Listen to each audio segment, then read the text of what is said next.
Hi, my name is William and I am lifting since I was 13 years old. I was typical average fat kid who was made fun of and bullied in school. I had head full of anxiety, depressions, shame. I was afraid to speak in public or look other people in the eyes. I was ashamed of myself and I was disgusted by my body and I was afraid of looking in the mirror and I hated my life. But one day I said enough and I started to do push-ups in my room. Everything in my life started to change for the better. I gained confidence, will to live, visions, dreams, and I started to attract other gender. As I got bigger and stronger, bullied kid became bully. Fitness gave me everything. It built my personality, integrity, and each new day is still pushing me to achieve greatness. I think a lot of people can relate to my story. That's why I started to do this project, God of Natural Bodybuilding, because I truly believe that fitness have potential to help and change lives of people for the better, same like it did for me. It's amazing that we live in this modern age and I did not have to become teacher to teach the others, but I can rather spread my thoughts and information on the internet like a virus, because I believe that words are the biggest weapon which we have, and if one person can use words properly, he can start wars, make laughs, or change the lives of other people. If you feel down and struggling, this is the right listening for you. Men are only happy when we are building something. We always need to have purpose and mission, and maybe fitness can be part of your mission. If we don't communicate, we don't exist, and I believe that every intelligent person have need to share himself with the others. That's the reason why millionaires have the YouTube channels. In high school I had a classmate who was only silent and nobody knew who she is for whole 4 years, because she was afraid of sharing herself with the others, because she had all the negative toxic shame in her head. And I'm here to help you to beat your demons and finally be the person which you always wanted to be. On this podcast I will be teaching you everything related to fitness, so you will never have to pay for expensive coaches, follow bullshit diet. You will not fall into scams of supplement companies anymore. And with this information you will have all the knowledge which takes to build body of the Greek god. Although I am not sure if I can call it a podcast, because I am just reading my book which is discussing all fitness topics important to healthy mindset and body, like dieting, supplementing, training, periodization of the year of the bodybuilder, eating disorders, psychology of the athlete, genetics, doping, stretching, regeneration, and basically everything you need to know to take care of your body. In this podcast there will be only one episode on each language, but for more content make sure to go through my YouTube, where I will be sometimes posting speeches related to fitness journey. These speeches will be done in English, as I cannot put everything which I say in 5 languages. I truly believe that English is an international language, but I decided to do this podcast in more languages, so even people who don't know English can hear my story and get information for free. My country consists of 50 million people, and very small percentage of that is interested in fitness. That's kind of very sad, because I cannot properly share my thoughts with all the people, but I'm happy that I can speak English and do this podcast in English as well, so more people can hear it. And maybe some people from my country will hear this podcast in English as well. Maybe it will help them to improve their English and learn something new. I have started this podcast because I felt like my almost 10 years of knowledge in sport is enough to share with other people. I have nothing to sell you, I am just giving you free information for which I had to pay, learn, and put in extreme effort to obtain it. I hope that listening to this will help at least some people avoid the stupid mistakes I was making on my fitness journey. Initially I started this because I felt like sad and depressed, because I was stuck in this circle of going in the work and just making money and spending it and not doing anything about the things which I love. And I feel like it's very important for every person to have something in his life which he enjoys doing it, except of making money, because like what is the point of having all the money if you don't bring any value to other people, or if you are doing something which doesn't make you happy at all. Not only chase money and status, but meaning as well. I never wanted to be a person who cares only about money and stuff, yet in last year I started to become this materialistic, obsessed person competing in the rat race. So this is my fitness child and my legacy to the society.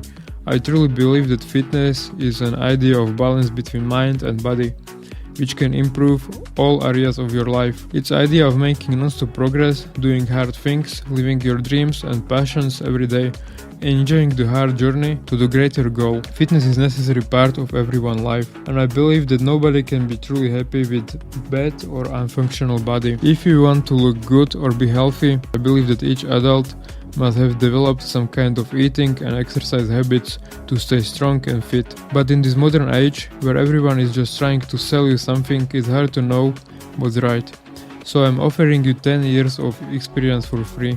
I have nothing to sell you, I just want to tell you my story and just to be heard. Sorry for mistakes in my pronunciation, but English is not my first language and not even a second. Listening through this will help you develop a way of critical thinking about your life and whole health and fitness industry.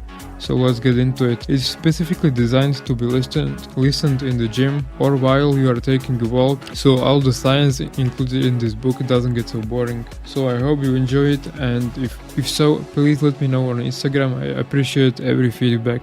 Bro, first I want to thank you for putting trust in me and listening to my book. Well, not exactly a book, series of books. When I first started to write it, I was intending to sell these books separately for a couple cents, so each book was written separately. Excuse me if I repeat myself in some parts, but if you want, you can skip to any part, so the listener listen only the information which is most interesting for him or needs to fill gaps in his knowledge. But then I realized that I cannot sell only part of the whole fitness knowledge because the reader might misunderstand it. To get the whole cake, you will need to get all the pieces of it. So listen through all of these 10 books, because fitness is a whole and everything is related to everything. Each part is equally important, even when you don't hear about it often. On your fitness journey, you will have to deal with everything from these books sooner or later. There is no diet without hard training and vice versa. But diet and training are not only part of the fitness, even though no other college will talk about the other parts. Maybe because they think they are pointless or they are too scared to talk about it, so they just lie instead. All this information contained in this series of books are so precious that I have been collecting them half of my life. Nobody ever said to me these things which you are going to read here. Nobody explained anything to me. Every coach which I ever had was like, oh, here is your meal plan and workout program and shut the fuck up and listen to it. I think that's the approach which most of these coaches have, but that's all wrong, because fitness is not something which you are going to do for a couple of months and then quit. It's a lifestyle with which once you start, there is no way back. So it's very important to know and understand for yourself all the principles included in these books. It's mind-blowing, like no one would just explain it to the ordinary people, but I swear, after listening to these books, you will understand everything in fitness and know for yourself how to adjust your whole fitness regime for yourself without reading anything else. You will never have to pay for expensive coaches or let yourself be bullied or bullshitted by influencers. I'm not saying that this is all human knowledge there is when it comes to sport, but it's my knowledge, which I was acquiring through the years. You will understand most of the things when it comes to body function and sport performance.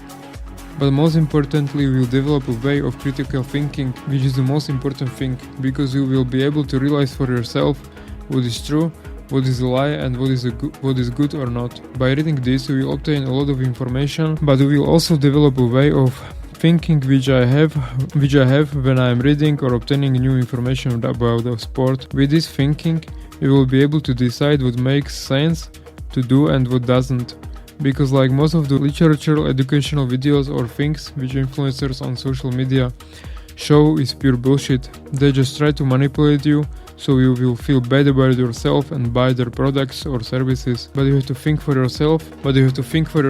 I know that it can be difficult sometimes if you are lacking basic knowledge about the human body functions. So literally anyone can say bullshit and you will believe it just because he looks some way. Looks doesn't matter, education, brain and experience does. Remember this. I will go through topics like healthy eating, progressive training, sport psychology, doping. That's something you also need to know about from the beginning so you can have realistic expectations how you can look. Hormones, sport supplements, regeneration, stretching, motivation, mindset and much more. So as you can see, it's much more than just diet and training. Once you understand these things, you can always educate yourself further. You need to chronologically go through all these books so you'll get most of it. But these books are not just for beginners, it's for anyone who is already training and is willing to do whatever it takes to fulfill his full natural genetic potential without reaching for banned substances. Here is literally everything you need to know to get the athletic look and confidence of the ancient Greek god. If you will systematically go through the process year after year, every day, you will be able to become an athlete with a beautiful body, functionality and strong health.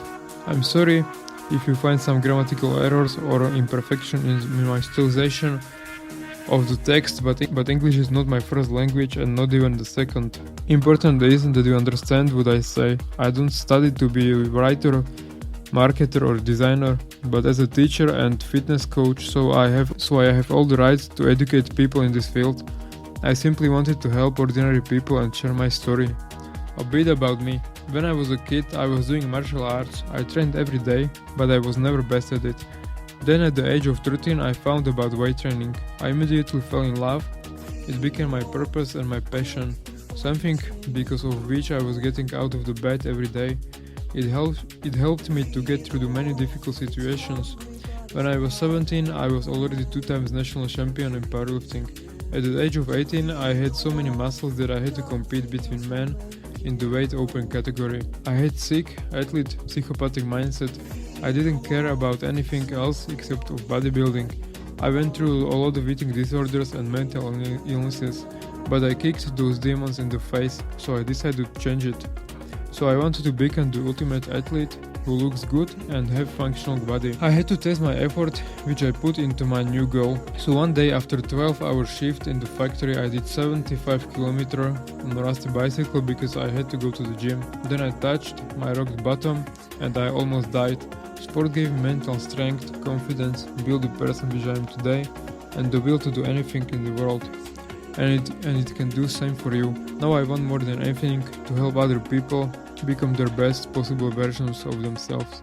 I wish I had someone like me or something like this book when I started. Nobody showed me how to avoid all the stupid mistakes. Oh, and I finished the marathon run in less than 5 hours. I did 300 kilograms on squat, 300 kilograms deadlifts, and 100 kilograms bench press. I achieved all I ever wanted in sport, and now it's time for me to give my experience further, but most importantly, I always try to enjoy life. Live for the life means train and eat smart like you want to do it for the rest of your life. So the first chapter in this book is about supplements. Introduction. Look bro, I don't want to flex, but I have been doing this sport my whole life. Before I started to compete, I learned the theory. You must have a system in gym like in everything in life. Like every skill, it can be learned. Back in 2016, I read all available books on bodybuilding principles, training and nutrition. I'm a certified fitness coach, nutritionist and bodybuilding coach. I learned from best coaches in my country, but even from abroad. I learned from names like Kiro Markopoulos, Michal Kryžánek, Richard Sienki, Filip Grznar, Lukáš Roubík, Milan Šádek, or Gains by Brains, Kamil Duševský, Petr Tajapek-Buj, all professional athletes which I watched closely, learned from them and were coached by them. Things described in this book are just top of the pyramid, which consists of hard training, good diet and regeneration. Supplements for naturals are definitely not steroids, so you can't expect any magic results. In fact, you can expect very little help from them. It's like only 5% of the whole bodybuilding scheme and you are just fine without them. They are not necessary, but if you can afford them, they can be quite useful if you choose the right ones and know how to use them. If you don't know these things, you are just throwing your money in the garbage and feeding up the big corporations which are propagating them. Bodybuilding supplements are dietary supplements. There are no food replacement, which means they can add only benefits to your already perfect diet. But if your diet is shit, they are not going to fix it. Commonly used in bodybuilding, weightlifting, mixed martial arts and athletics for the purpose of facilitating and increasing a lean body mass. Bodybuilding supplements may contain ingredients that are advertised to increase person's muscle, body weight, athletic performance, and decrease person's body fat percentage for desired muscle definition. Among the most widely used are high protein drinks, pre-workout blends, branched-chain amino acids or BCA, glutamine, arginine, essential fatty acids, creatine, HMB, whey protein, ZMA, and weight loss products. Supplements are sold either as single ingredient preparations or in the form of stacks. Proprietary brands of various supplements marked as offering synergic advantages. When it comes to real bodybuilding, it's mostly about genetics and how much drugs are you willing to take. That's a fact. If someone is telling you something different, he is lying.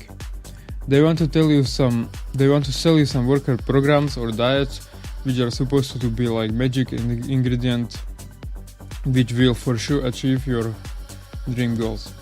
No bro, tell them to fuck off. They just want your money. You have to learn all the shit by yourself and apply it to your daily life. No one is going to do it for you. There is no magic pill. Well, there is, but it could kill you as well as get you new muscles. These people are taking it and lying straight into your face. They are saying they are clean. Fuck them, bro. You must logically know that there is no way to look like Superman shredded alien without drugs. Body has its limits. Be happy with what you can achieve on your own and how you can look. Don't compare yourself to others. It's your body. If they want to fuck up theirs by taking that shit to look temporarily good, let them. Because by the end of the day, in the long run, natural bodybuilders are going to win. You can look good your whole life without ups and downs and without fucking up your body. I tried to juice for months when I was competing because I wanted to know how it feels. It was the worst and best period of my life, but I am never taking that shit again, and you shouldn't too. Most of the people in the gym are 99%. What I mean by that is that they don't have genetics and they will never take any performance enhancing drugs like me. They just want to look good, feel good and have some freaking fun in the life, not spend their life dieting and eating chicken and broccoli. Not live like a monk just because they start going to the gym. Point is, most of the popular coaches have freaking good genetics or sick psychopath mindset, and they can't apply their methods to normal people. That's why I am good example of coach for a normal person. I'm just regular guy who worked and was able to achieve some good looks, which you can too. I will not go into deep of the topics of genetics because that's included in another chapter. But I'm saying all this just to prove my point that I'm coach for natural bodybuilders without genetics. I don't have genetics and I don't take drugs. Every gram of my muscle I put on myself is because of years of experience and going to the gym. I don't look my best, but I'm healthy and functional in any sport. That's usually how professional coaches look. If they can't do it on the top level, they focus on helping other people. How a fitness coach looks is irrelevant, so much that it even hurts that people are choosing a person who they put trust in only based on how he looks, because looks doesn't prove that he has the knowledge or experience and can help ordinary people. These types of Instagram coaches would look amazing even if they eat McDonald's every day and exercise very little. It is because of the genetics. They could do it literally all wrong and still have results. This is not the type of the person from which you want to learn. They usually don't know what they are even doing. Look at these coaches of Phil Heath, Michal Križanek, Big Ramy or even Schwarzeneggers. These people are top bodybuilders who shine on top, but who is really behind the scenes? Their coaches. Their coaches know so much about bodybuilding that not even doctors know so much about functioning of the human body. They look no special, they are not famous, but they are the brains of the top athletes which made them look like they do. This is who I am, person with shit ton of knowledge, but who can make you look good as a bad motherfucker if you will follow what I say. I treat bodybuilding like a hobby, lifestyle and source of happiness. Just take a look at these coaches. Look how they look, nothing special, but shit ton of knowledge. People like Joe Weider, Alexander Hlobik, Chad Nichols or Henry Rambond are behind the scenes. I hope I prove my point. I am not top world champion bodybuilder and I never be because I don't give a shit about competing in bodybuilding. I am coach who teaches people, makes them be their best selves and makes them looks freaking amazing. I prepared people from competitions and they won. I helped them to lose weight, gain muscle and confidence. I'm not going to reveal their pictures due to private reasons, but there is a point, is that shit I teach and say I just works, and if you are going to follow it, you are going to have results. Bodybuilding is at its sport aimed for the aesthetic looks, health, muscle and strength development for long-term maintenance of low body fat percentage. If someone goes regularly to the gym and his aim is at least couple of the above, he is doing bodybuilding. He doesn't have to compete, but he is functioning and living as a bodybuilder. As in various sports, there are also various methods and means to achieve these objectives.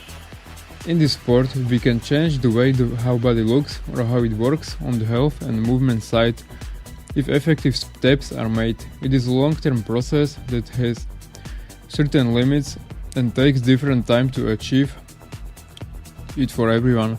Everybody has its limits. This limit which the body has is defined by genetics, age, gender and initial position from which athlete is starting. For example, already acquired sport performance, muscles, the power of the current percentage, the power or the current percentage of the body fat. We have these means which we can use to achieve the goals. The first, diet, and most important, which have the greatest impact for the functioning of the body and its performance. Second is strength training. Third is supplementation, and fourth is regeneration, chronologically ranked. This ideal if all four aspects are in the harmony for optimal body and brain function. This training is designed according to the bodybuilding principles for ideal muscle load and maximum possible progress in the shortest period of time. This chapter is about number 3.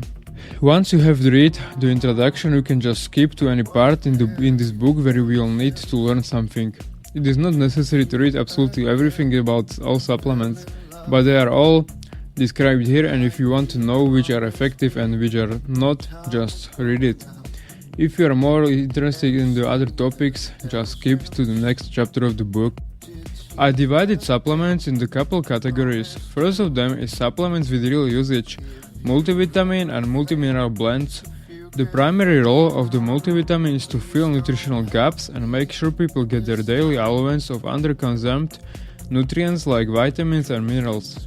It's most essential to take it for everyone, even for people who are not exercising.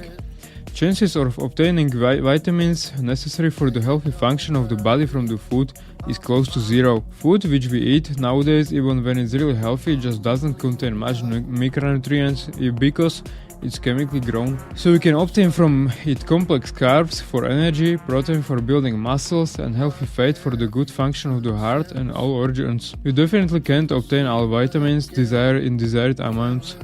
Every year, there are less and less micronutrients in our food.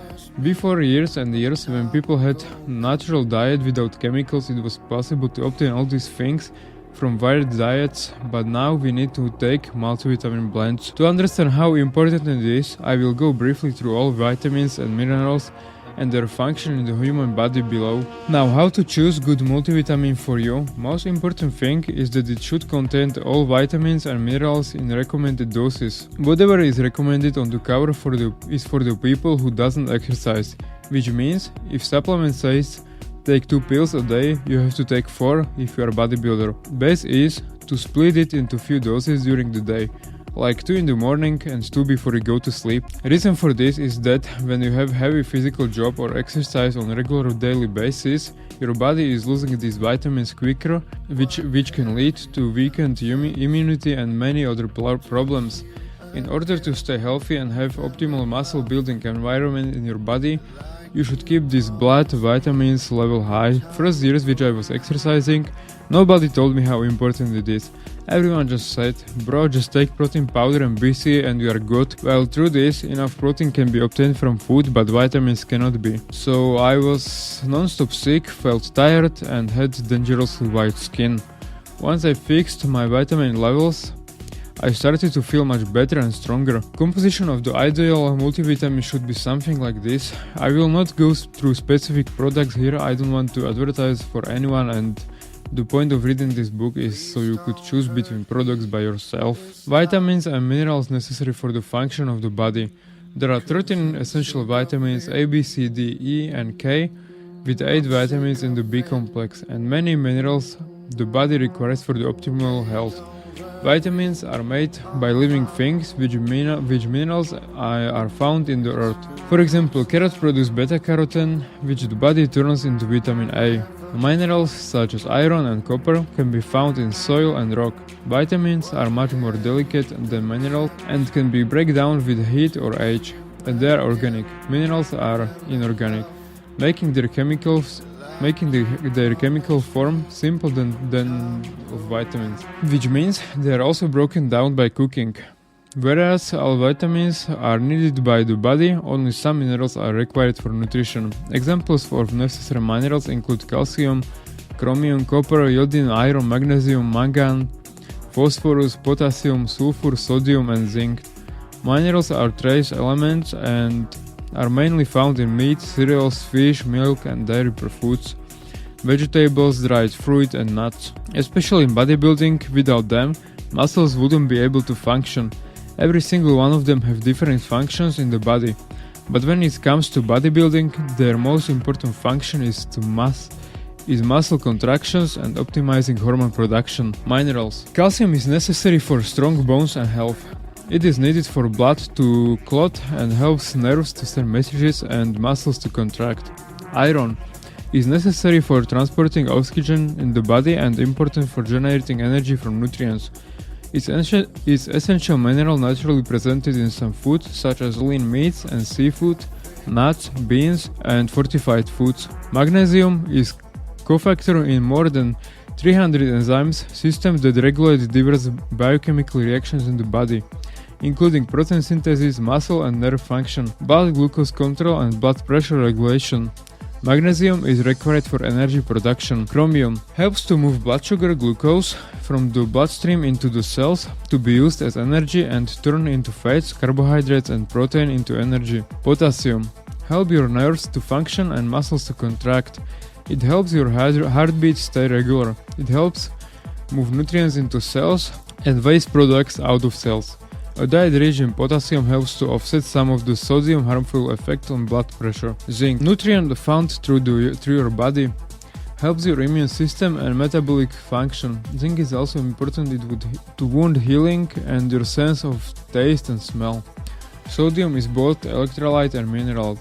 It helps keep the water, the amount of the fluid inside and outside the body cells. The electrolyte balance of the body. Sodium is also important in how nerves and muscles work. Mangan helps the body function, connective tissue, bones, blood clotting, factor, and sex hormones. It also plays a role in the fat and carbohydrate metabolism.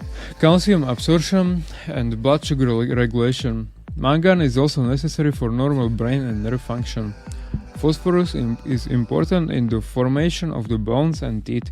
It plays an important role in how the body uses carbohydrates and fats. It is also needed for the body to make protein through the growth, maintenance, and repair of the body cell tissues. When you sweat, you are losing minerals, especially sodium.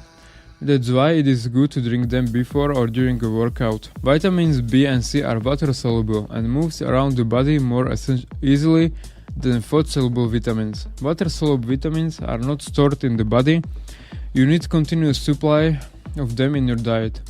When taken in excess, water-soluble vitamins are moved from the body through urine. Vitamins A, D, E, and K are the fat-soluble vitamins, which bind to fat in the stomach and are then stored in the fatty tissues and the liver. These vitamins are not extracted readily, and when taken in excess they can build up in body and lead to unwanted and potentially dangerous adverse effects. Antioxidants are substances that may prevent or delay some types of cell damage by counteracting free radicals, chemicals that can harm cells.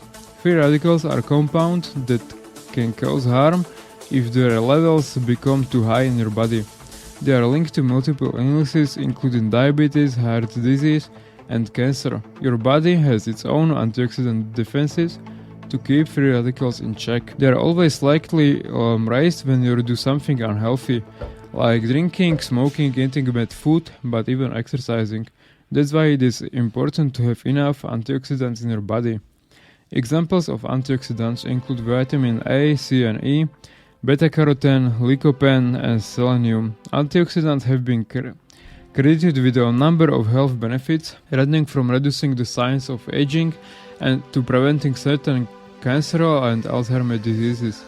Although antioxidants naturally found in food, vegetables and grains may help to prevent certain diseases, research has not shown that high doses of antioxidant supplements prevent disease. Clinical trial results are mixed, but most have found disappointing results. Vitamin A. Widely known for its importance to good vision. Vitamin A is also supports the immune system and is necessary for healthy pregnancy. Vitamin A is deficiency rare in the United States. It is largely a problem of developing countries.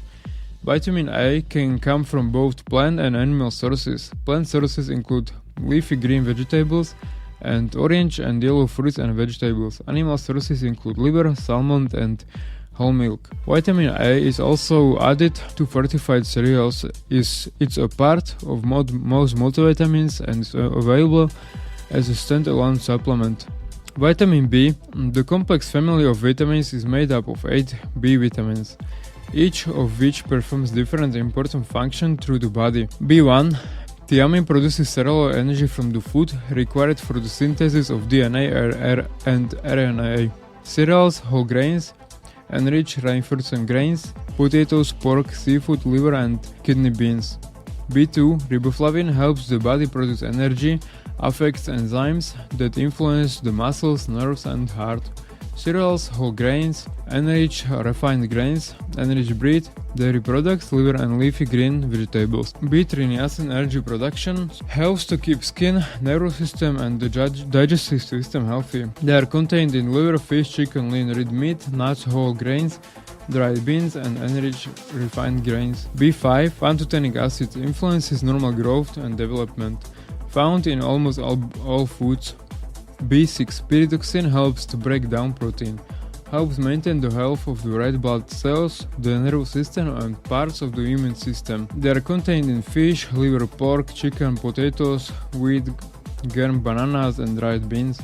B7. Biotin helps to break down protein and carbohydrates, helps the body make hormones. They are contained in peanuts, liver, egg yolks, bananas, mushrooms, watermelons and grapefruit.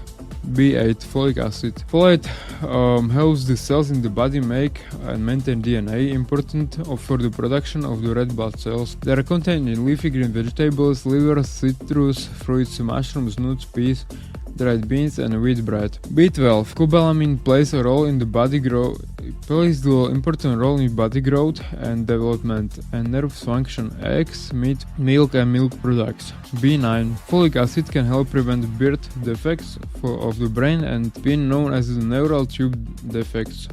It is recommended that all women who are capable of becoming pregnant consume 400 micrograms per day of folic acid from fortified foods or from dietary supplements. Vitamin C is necessary for growth and repair of the tissues in all parts of the body. You may have also seen ads touting the benefits of vitamin C during cold and flu season, but these claims continue to be a source of the great debate. Although research shows that vitamin C supplements do not reduce the risk of getting the common cold for most people, regular vitamin C supplement intake may help to shorten cold duration and reduce symptom severity. Using vitamin C supplements after cold symptoms begin does not appear to be helpful. Foods high in vitamin C include citrus fruit, strawberries, blueberries, broccoli, green peppers, spinach and tomatoes. Vitamin D. Research conducted over the past decade suggests that vitamin D, besides building strong bones, may help to play an important role in preventing and treating a number of serious long-term health problems, such as osteoporosis, heart disease, some cancers and multiple sclerosis. Vitamin D is both nutrient in food and hormone in our bodies made through the sun exposure. It is important for bone health. Because one of its functions is helping the body to absorb calcium. Few foods are naturally rich with vitamin D. The best dietary sources of vitamin D are fatty fish such as salmon, tuna or mackerel. Vitamin E is used for cell communication, to strengthen the immune system and to form red blood cells. Much like vitamin D helps the body use calcium, vitamin E helps the body to use vitamin K. In the past, it was believed that taking vitamin E supplements also might prevent variety of diseases, including heart disease, cancers, and Alzheimer's disease. However, current research provides little evidence that taking vitamin E supplements prevent these diseases, and the risks and benefits of taking vitamin E are still unclear. Vitamin E is found naturally in the foods and it's added to some fortified foods. You can get recommended daily amount of vitamin E by eating variety of foods such as vegetable oils, nuts, seeds, green vegetables, and enriched cereals. Vitamin K is group name for number of compounds that help the body make protein necessary for the blood clotting. Because of this role, vitamin K is used to reverse anticoagulant effects of blood thinners when too much is given. For this reason, people taking blood thinners may need to be careful about how much vitamin K they take in. Vitamin K is also given to newborns who do not have enough of it naturally occurring to prevent clotting problems. Vitamin K can be found in leafy greens, cruciferous vegetables such as broccoli, cabbage, fish liver, meats, and eggs. So this was a little bit exhausting and a little bit boring, but I promise you that next chapters are going to be more exciting, but this was necessary to say so you understand that taking multivitamin and multivitamin supplement is very important. Balanced diet and multivitamin. The key to nutritional success, generally speaking, the most important thing which you have to remember from this is just take multivitamin every day and you are good. As I said before, they are especially important in bodybuilding. They help with water loss, protein synthesis, muscle contractions, energy productions, which you may be lacking due to the increasing physical activity. Supplements with real usage. Protein powders. I'm sure you have heard 1 or 2 times that filling your body with shit ton load of protein is necessary for building muscle. Truth is that to keep protein synthesis is the process of creating protein molecules up, you need just the right amount. Not too much because you will pointlessly overload your digestion. Not too little because your muscles may be lacking. You need to split your daily dose into multiple times a day in different amounts. Each body is different, so it's very individual. If you want to know more, book me for coaching. Digesting too much meat, eggs and milk products can be hard, so that's why protein powder are used to add more variety to your diet. Now, there are too many protein powders on the market, so which one should you take? Hydro, CFM, ISO, concentrate, vegan, or which one? Every single one of them has different purpose and is used for different things. So there is not a perfect one, you just must know what you want to use it for. That I am going to explain it just now. Understand it's nothing special, it's just protein, think about it like a chicken breast, but it's shake with chocolate flavor. Whey protein. Well, it's basically protein made of milk. Milk is made of 2 proteins, casein and whey. Whey protein can be separated from the casein in milk or formed as byproduct or cheese making. Whey protein is considered as a complete protein as it contains all essential and non-essential amino acids. It is low in lactose content.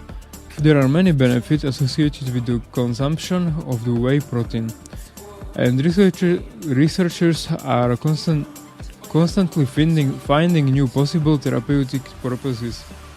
Here I am explaining what the benefits might be. Aiding weight loss. In one study of 158 people published in Nutrition and Metabolism, those who were given by whey lost significantly more body fat and showed greater prevention of lean body muscle compared to subjects consuming the control beverage. Anti-cancer properties. Promising results were published in journal Anti-Cancer Research. For the use of whey protein concentrate in cancer treatment, more research is needed. Lowering cholesterol. A study published in the British Journal of Nutrition gave whey supplements to 70 overweight men and women for 12 weeks and measured the number of parameters such as lipid and insulin levels. They found that there was significant decrease in total cholesterol and LDL cholesterol at the week 12 in the whey group compared with the casein group. Asthma. Whey protein could improve the immune response in the children with asthma.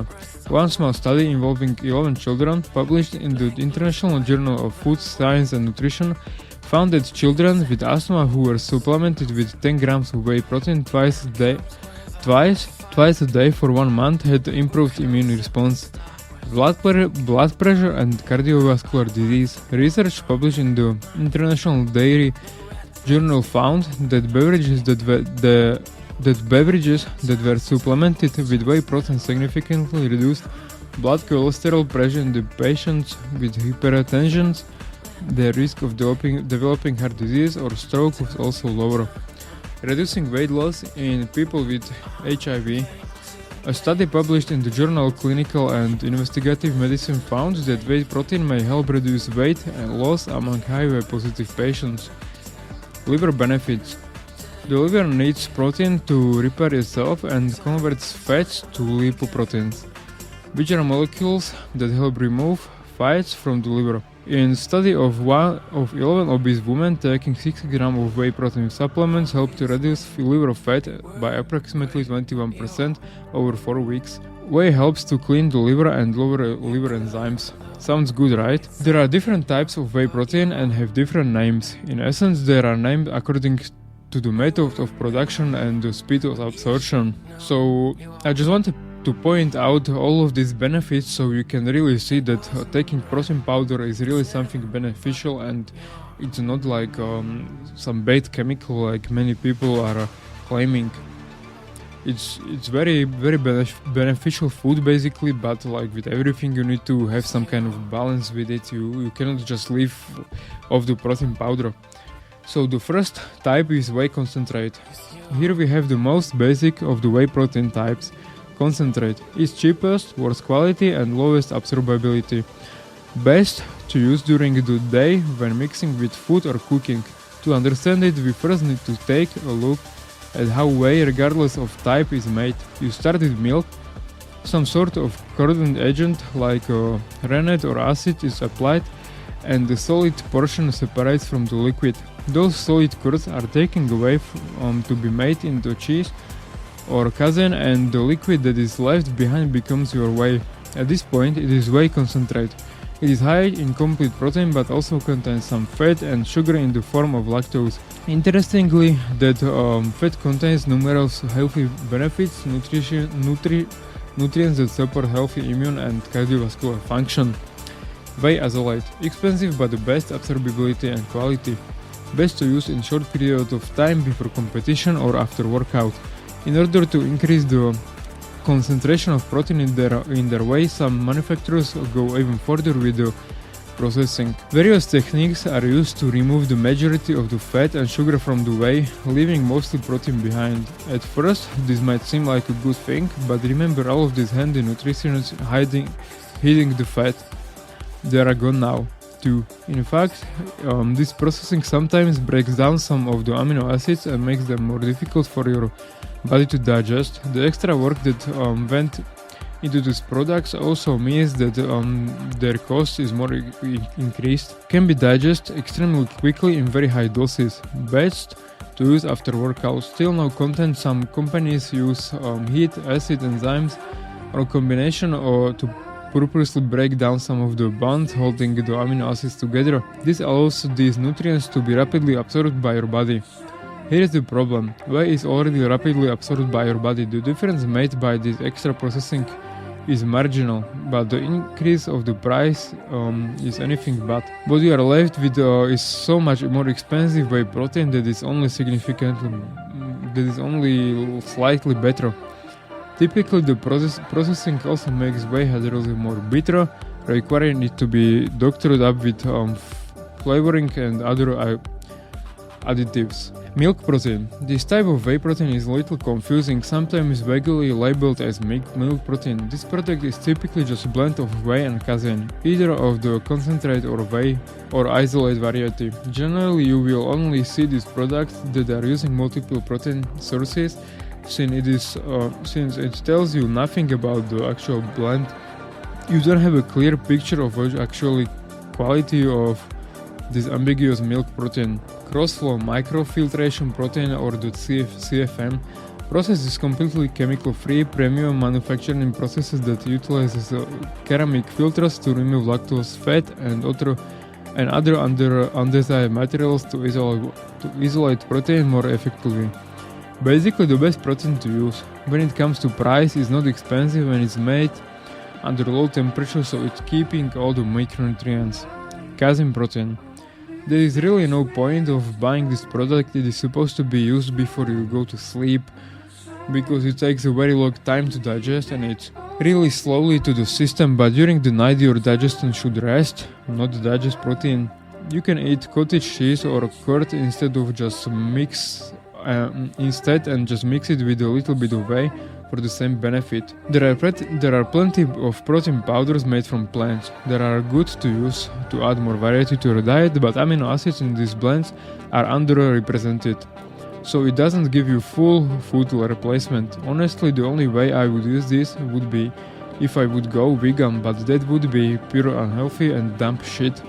They can be made in the same procedures. For example, you can see soy isolates, soy CFM, soy concentrate, etc. I really don't recommend using especially soy protein, especially in men, as it raises estrogen, prolactin and progesterone levels, which can be very harmful in the man's body. Here are the examples of different proteins: beef protein, rice protein, sunflower protein, pea protein, hemp protein. It's dumb shit, just don't buy it. Only thing which makes sense to buy except for milk or beef protein are dried egg whites. If you don't want to eat eggs on daily basis because of the high cholesterol contained in the yolks, this is super food for you. It gives you all the benefits of eating eggs, but you don't even need to prepare it. Egg protein is the best protein source there is on earth, better than milk. It has all amino acids in very high representation of anabolic ones needed in bodybuilding, like leucine, isoleucine, valine and L-arginine. Another supplement with real usage is creatine. Creatine is most powerful supplement when it comes to natural bodybuilding. It's the only supplement there is which directly affects muscle hypertrophy. Its affects something too close to anabolic steroids, but of course it works completely in another way, because steroids are hormones or toxic chemicals which are very dangerous. But creatine is perfectly safe. It's a substance found naturally in the muscle cells. It's not even 5% potent as anabolic steroids, but yet it's the most powerful supplement which a natural bodybuilder can take.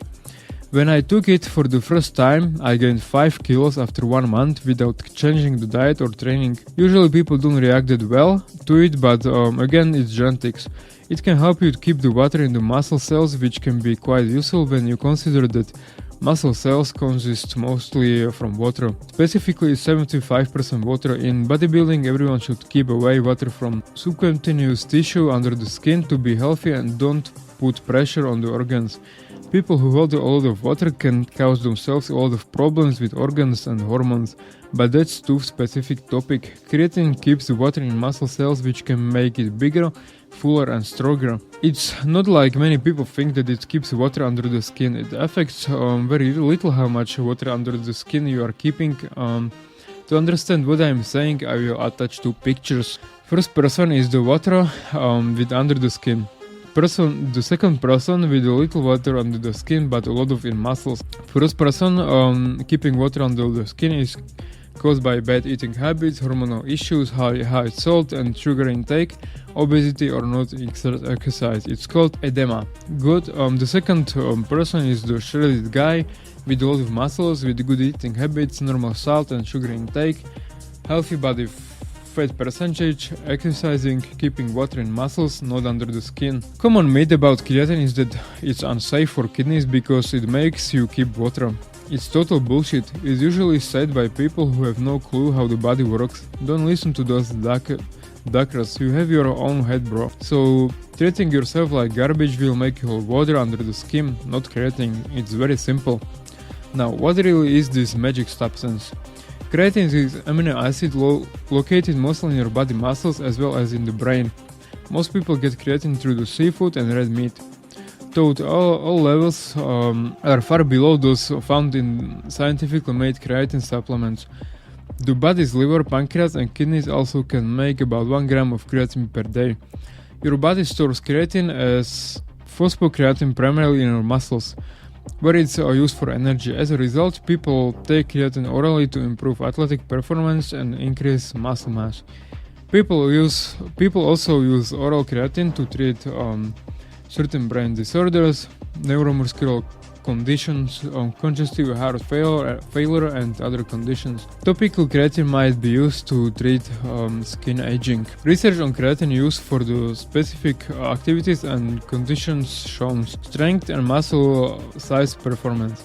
Oral creatine use might allow the athlete to do more work during the reps or sprint, leading to greater gains in strength, muscle mass, and performance. Creatine is often used by athletes involved in high-intensity intermittent activities that require rapid recovery during training and competition, like sprint, for example. Injury prevention. Oral creatine might reduce the frequency of dehydration, muscle cramping, and injuries to the muscle, bones, ligaments, tendons, and nerves. Rare creatine metabolism syndromes. In children with creatine deficiency syndromes, oral creatine supplements might improve some symptoms. Cognition and brain health. Creatine supplementation might improve performance during cognitive tasks, especially in older adults. Sarcopenia and bone health. Creatine supplementation might help counteract age-related declines in skeletal muscle and bone mineral density. Heart failure. There isn't enough evidence to recommend the use of oral creatine as a heart failure treatment. Skin aging. Early research suggests that cream containing creatine and other ingredients are applied to the face every day for 6 weeks might reduce the skin sac and wrinkles in men. Another study suggests that a cream containing creatine and folic acid improves sun damage and reduces wrinkles. Creatine might benefit athletes who need a short burst or speed or increase in muscle strength, such as sprinters, weightlifters, and team sport athletes. While taking creatine might not help all athletes, evidence suggests that it generally won't hurt if taken as directed. Although an older case study suggested that creatine might worsen kidney dysfunction in people with kidney disorders, creatine doesn't appear to affect kidney function in healthy people. Safety and side effect. When used orally in appropriate doses, creatine is likely safe to take for up to 5 years. As with many dietary supplements, it's important to choose products that follow the recommended manufacturing principles and subscribers to the third-party testing ensure that product quality. It's usually marked as CreaPure. So if you find something with CreaPure, you are basically good. Creatine can cause weight gain, generally as lean body mass. Creatine might be unsafe for people with pre-existing kidney problems, however, further research is needed. Possible interactions include caffeine combining caffeine with creatine might decrease the efficiency of the creatine. Use of the creatine with a daily amount of caffeine greater than 300 mg might also worsen the progression of Parkinson's disease. There are many types of creatine, so which one is the best? Well, like everything, it depends on what you want to do. Creatine monohydrate. The most common and cost-effective kind of supplemental creatine is creatine monohydrate made by bonding creatine to a water molecule. It's considered the default option, the OG. It's also the most widely and well-researched type of creatine. With the most recent review of the safety and efficiency creatine in the Journal of the International Society of Sport Nutrition, declaring creatine monohydrate as having more physiological impact on intramuscular levels of creatine than other forms. Creatine ethyl ester. In this form, creatine is bound to ester salts, which are thought to make the creatine more bioavailable. A study done in 2009 study compared creatine ethyl ester to supplements to creatine monohydrate supplementation and placebo over a 47-day period. The result, creatine ethyl ester did not produce any additional benefits to increase muscle strength or performance. Creatine hydrochloride or creatine HCl. This variety is made by binding creatine to parts of hydrochloride molecules. Technically, the creatine molecule is bound to hydrochloric moiety. One notable effect is that it lowers the pH, making the creatine more acidic. HCl is more soluble in the water, but some people believe that it also absorbs more efficiency in the body. That's why most creatine HCl products have a serving size of under 1 gram, as opposed to the standard 5 grams of monohydrate. Some folks get stomach cramps from creatine monohydrate, and anecdotally, creatine hydrochloride doesn't have the effect as often. Buffered creatine. This is a creatine with a higher pH than regular creatine monohydrate, making for a more alkaline or basic product. Usually it refers to Crea-alkaline, but competitor called Crea-Trona is buffered with sodium carbonate and sodium bicarbonate, which may further increase the alkalinity. Buffered creatine is sometimes prompt as more effective and results in less creatine breaking down into creatine, a less useful byproduct. However, the only large study comparing it with monohydrates showed that no difference in performing or muscle creatine content. The study found pretty similar increase in creatine between these two. That said, the buffer creatine like creatine hydrochloride may be easier on the stomach for the athletes who experience the cramp with monohydrate. Liquid creatine. As the name suggests, creatine is packed in a liquid ready-to-drink formula rather than a powder. It's marked as being more convenient and potentially more easily absorbed in the body. Still, the limited research comparing the two supplements and available suggests it may actually be less effective than creatine monohydrate. Creatine magnesium chelate, often sold under the name of Manga Power. This is creatine that's been bound with magnesium. It's not hard to find people claiming that this absorbs more effectively than monohydrate, but like hydrochloride and everything else on this list, there have been very few studies performed on it. The studies available aren't particularly promising. Creatine and stomach cramps, though it's not very common, creatine monohydrate can cause digestive issues like stomach cramps and bloating. This is where it might actually make sense to pay attention to different forms of the supplements. Once the creatine dissociates in the water, the impact is virtually the same no matter what salt is chosen, says Dr. Trevor Casey, an Ohio-based biochemist. At this point, it's best to choose an option that agrees the most with your digestive tract. Choosing creatine that's more unique may help to remedy that because unique versions are more water-soluble yachts. More unique versions of creatine will be less likely to bloat, says Casey. I take the position that it's easier and dissolves in the water. That's less likely it will make you feel heavy. So if a person feels clammy on plain or monohydrate, then option that's more water soluble may suit them. Creatine hydrochloride, buffered creatine and liquid creatine are more considered more unique than regular creatine monohydrates, making them better tolerated by people sensitive to creatine monohydrate. How much creatine should you take? The recommended dose of creatine is 3 to 5 grams daily, but it really depends on how much muscle you already have to keep you saturated. I take 10 grams split into 2 doses during the day, but it's too high and you shouldn't be taking this much. But if you are an experienced athlete who is already on a high performance level, it may help. Always take it with some quick sugars in your drink. It doesn't need to be much, but if you drink it with a glass of orange juice, protein powder or just a spoon of sugar, it's absorbed the best. If you take it without sugar, your body cannot process it that well. Creatine naturally accumulates in the muscle, so it does not have to be taken at a specific time or with the other nutrients to aid in workouts. Rather, taking creatine is meant to eventually lead to muscles that they are saturated, basically meaning at capacity with creatine. Once you are saturated, you should have improved power and muscle size, no matter how you got there. Old school bodybuilders have these saturation phases where they would take extreme amounts over a certain period of time, like 15 grams, to saturate the muscles. Then they would drop those doses and just keep it like 3 grams for example. It was proven pointless many times, just pick the basic dose and stick to it. You don't need to load or unload it. Just take it, even for 6 months or how long you want. It's effective in bulk and cut, but from the time to time you can cycle off so the body can have the rest. It's the same as using drugs. After some time the body builds tolerance and you need to higher dose to get the same effect like in the beginning. That's why it's good to cycle off so you can have the same effect. I know, I haven't answered one last question. Tablets or powder? It doesn't matter. Just get the desired amount in tablets or in powder how you want.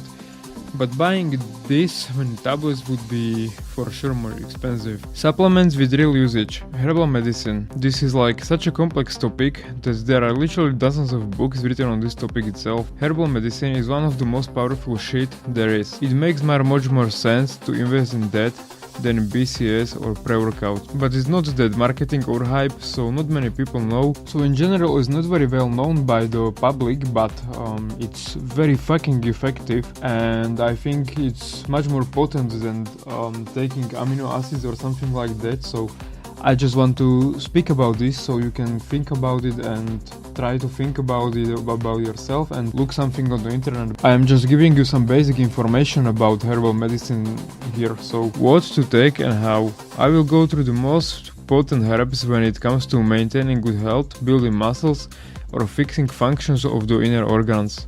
It's almost impossible to try all natural medicines, but I tried really a lot. So I know how it works and what's effective and what not. Like everything in this book, knowledge simply comes from years of my experience and other professional bodybuilders with using supplements. We just know what works and what doesn't. So here are the most effective natural supplements there are. Milk thistle. Personally, this is my #1 favorite supplement when it comes to herbal medicine. It has just so many benefits that I use it almost all year around. It is commonly prescribed by the doctors for the people suffering with liver or kidney diseases. I recommend using at least 1000 milligrams a day to reduce high liver enzymes. To keep it short, it has these main benefits. Protects your inner liver. It may help you prevent age-related decline in brain function.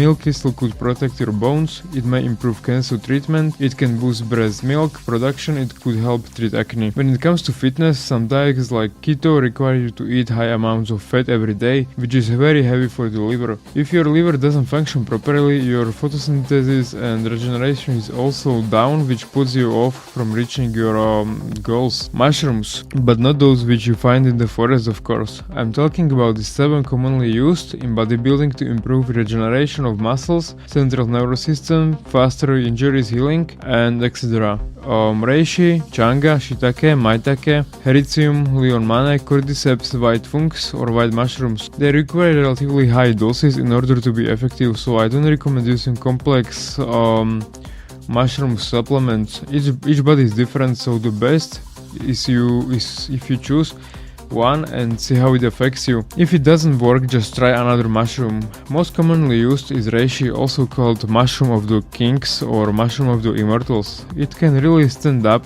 to its names, since it's proven it can be slightly slowed down process of aging. So in general about these mushrooms, they boost your immune system. They are a source of natural vitamins and mineral. Anti-cancer properties could help you to fight fatigue and depression. Source of antioxidants, help to maintain good heart health, helps to control blood sugar. So if you can afford it, I would definitely go for it. CBD. Well, until last year it wasn't even legal in my country. I think it's a big bubble blown by influencers, which is really not that magic. But I am not saying it's completely useless. Most positive effects which I was able to experience from this was over months of using. It was really helped me to sleep deep and fall asleep, which can be quite a problem because when you go through the hardcore diets, which is like preparation for competitions, you can temporarily have sleeping problems, meaning you cannot sleep or fall asleep. It's caused by very high caloric deficit and insufficient blood sugar. You need carbs to even fall asleep. Other positives of CBD are that it helps you with mental health. I think it's much better to use this than antidepressants or similar shit which is just fucking you even more.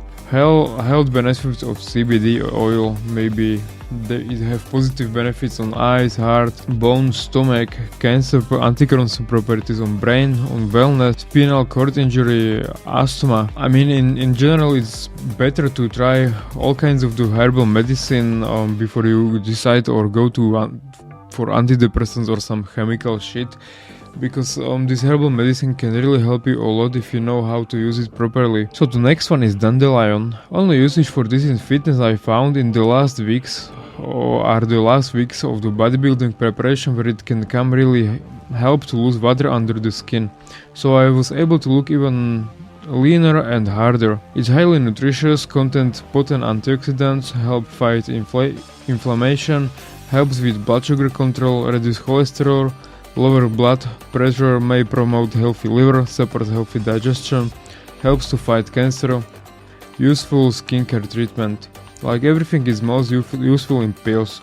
Oils or teas don't work, because you actually need to digest it in your gut. If you drink it in the tea, it's not that concentrated, and most of the helpful essences disappear on the way through the intestine. Stinging nettle. Again, the best benefit of this is that it just helps you with water losing, but it contains many nutrients. Stinging nettle leaves and roots provide a wide variety nutrients, may reduce inflammation, may treat enlarged prostate symptoms, may treat hay fever, may lower blood sugar pressure, may aid blood sugar control. Seaweed, for example, Biospirulina, chlorella, algae oil. Kelp seaweed is an increasingly popular ingredient in cuisines all over the world. It's the best dietary source of iodine, which helps you to support your own thyroid gland. It also contains other vitamins and minerals such as vitamin K, B, vitamins, zinc, iron, along with the antioxidants that help to protect your cells from damage. In other words, it helps you to boost your metabolism and is just good for overall health. But it's not necessary to use it, but if you can afford it, why not? Ashwagandha contains chemicals that might help you to calm down the brain, reduce swelling, lower blood pressure, and alter the immune system. Since ashwagandha is traditionally used as the adaptogen, it's used for many conditions related to the stress.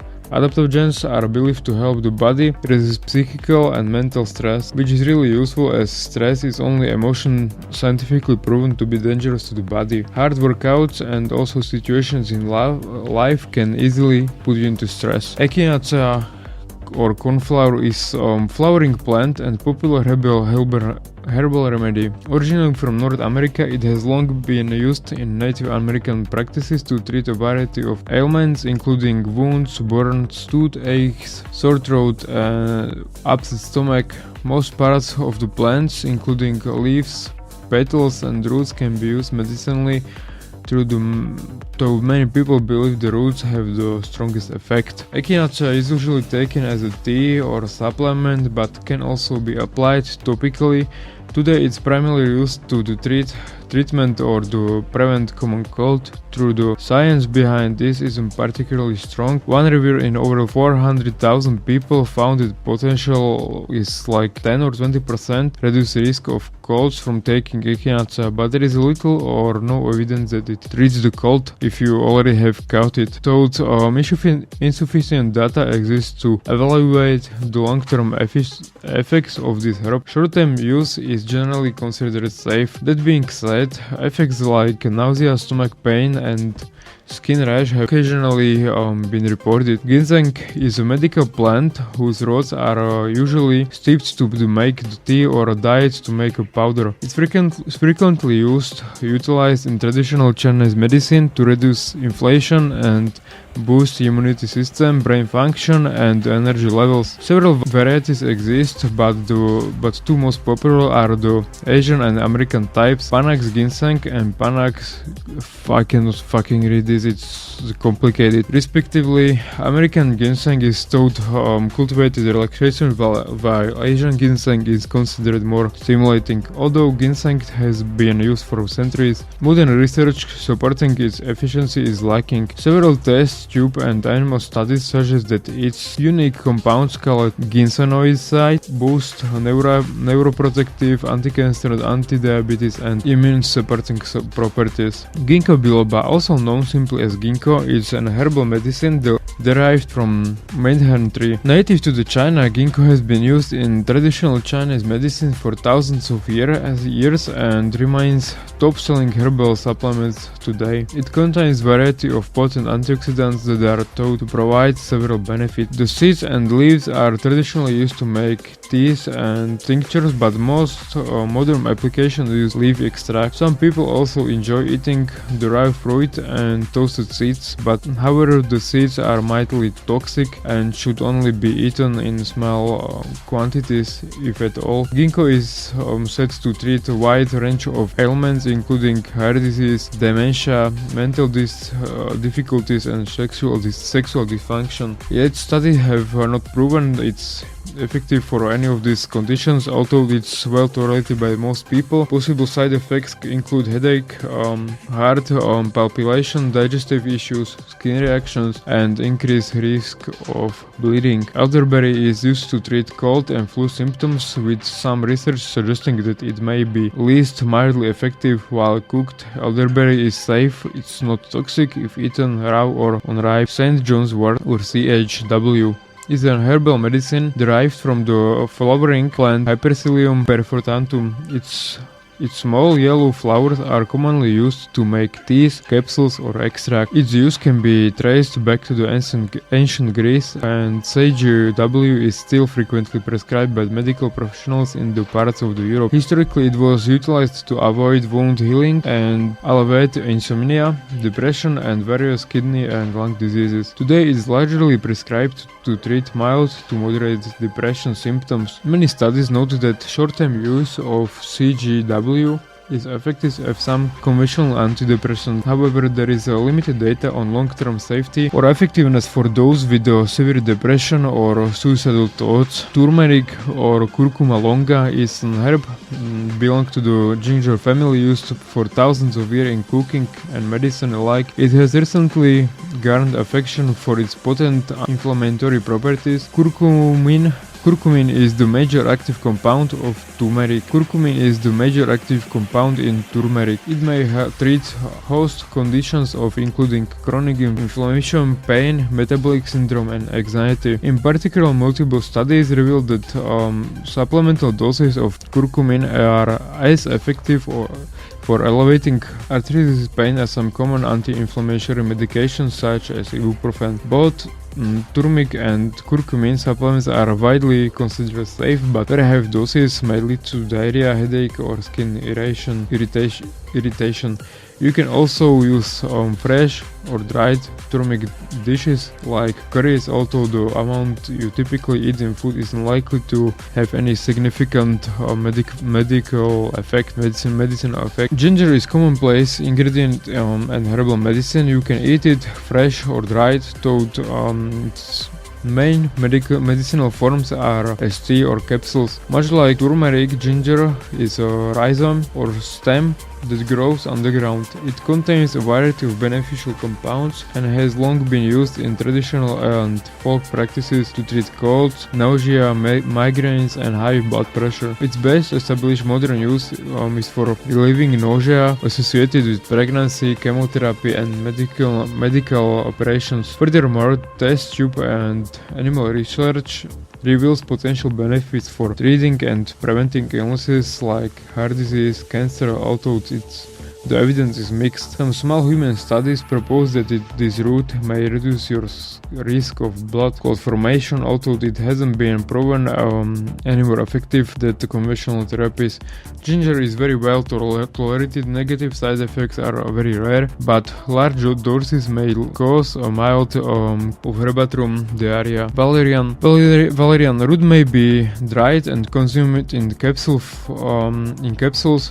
form or slipped to make a tea. Its use can be traced back to the ancient Greece and Rome, where it was taken to relieve restlessness, tremors, headaches and heart palpitations. Today it's most often utilized to treat insomnia and anxiety. Chamomile is flowering plant that also happens to be one of the most popular herbal medicines in the world. The flowers are most often used to make a tea, but the leaves may also be dried and used for making a tea. Medicinal extracts or topical compresses for thousands of years. Chamomile has been used as a remedy for nausea, diarrhea, constipation, stomach pain, urinary tract infections, wounds, and upper respiratory infections. Cinnamon improves thermogenesis, which is process when your body produces more heat, so it helps to boost metabolism and increase calorie expenditures. I always use it in my diet because it just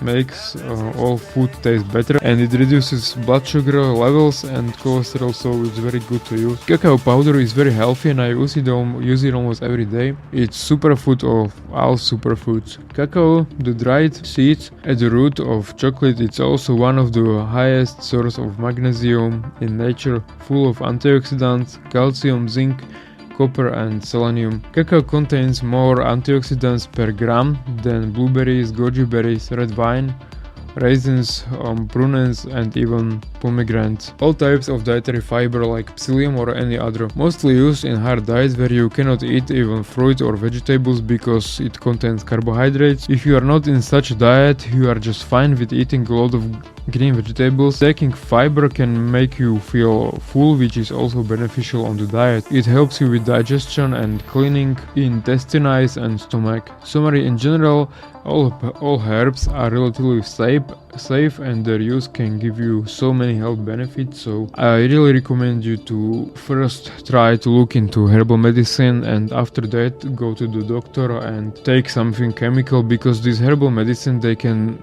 really help you. How could I explain it properly? When you go to doctor, he gives you some pill or some chemical medicine which is not treating the cause of the problem, it's just treating the symptoms, so you feel better, and this doctor, he gets paid for prescribing this medicine from the brands producing this medicine. So like my colleague, he have a back pain, he couldn't even move or go to the work, and he just went to the doctor, and the doctor gave him the strongest painkillers available on the European market. Like, what the fuck? He takes one pill and he's so fucking high that he cannot even feel anything, and this is supposed to help him in some way? What the fuck? It's in his best interest to give you as much the medicine as possible, but before you go to the doctor, try to look into all kinds of herbal medicines, and if you cannot solve this problem by yourself with herbal medicine, then you can try to go to the doctor, because like if you have problems with cholesterol, high blood sugar, liver diseases, kidney diseases, it can all be easily solved by adjusting your diet and just taking some herbal medicines, because as I said, you don't need to treat the symptoms just to feel better, but you need to treat the cause of the problem. And once the cause of the problem and the problem itself is gone, then symptoms are gone as well. So to best explain this on the example, like if you have back problem, like your back fucking hurts and you cannot even move because your back hurts that much, you go to the doctor, he gives you some painkillers and say to you just relax and stay home. Well, that's fucking great. It doesn't help you with anything. It just like he gives you some pills to save himself a work, but like you have to think for yourself. But maybe in this manner he is right, because almost every health problem, like the back problems, diabetes or high blood sugar, obesity, it just caused by you and just by fucking up. If you can fuck it up, you can fix it as well. Like, trust me, you don't need any operation, injections or painkillers, you just need to fucking change the way you live and your habits, and you can fix your fucking back problems. But the people just don't want to change and don't want to work on themselves. Like that example, I used to know one man and he got a cancer from smoking. Doctor told him that he need to stop immediately to smoke the cigarettes because he is going to die. He couldn't stop because he was so fucking weak, and guess what happened? He fucking died from the lung cancer because he couldn't stop fucking smoking. So like if you fuck up your health by yourself, it's not a doctor's problem, it's your problem. You need to start exercise, you need to do something, you need to do back exercises to your back, you need to lose weight. So the back pressure is relieved, you need to strengthen up the abdominal muscles to strengthen up the whole back. Like, it's not that fucking simple, just take some pills. It's a lot of problems which you need to solve, because if you have some problem in the body, it's just something on the surface which was stacking up for a long time. It's many problems compounded and it's just showing on the surface as a one, you know. So if you have problem with the liver, for example, it's not just if you have problem with liver, you are probably obese, your diet sucks, you don't exercise, and you don't drink water, you drink only cola or some shit like that, you eat some fucking pills which are heavy on the liver, and that is causing the liver problems. It's a lot of things, you know, which you need to look into and solve. Health, it's not just one thing. This still amazes me, like, people can say one food is healthy, one food is unhealthy, and that's fucking bullshit, because nothing is healthy or unhealthy. Everything is just about balance. You can eat everything if you have good nutrition in your diet. You need protein, carbohydrates, fat, fiber, and you need to eat it in balanced amount, and there is no fucking way around it. It's just, if you do everything right, you will not have any problems with health, and you will not have to visit doctors with fucking back problems. It's so fucking simple. Just take some herbal medicine, eat well balanced diet and exercise, and you shouldn't have any problems. Anyway, I got too deep into this topic.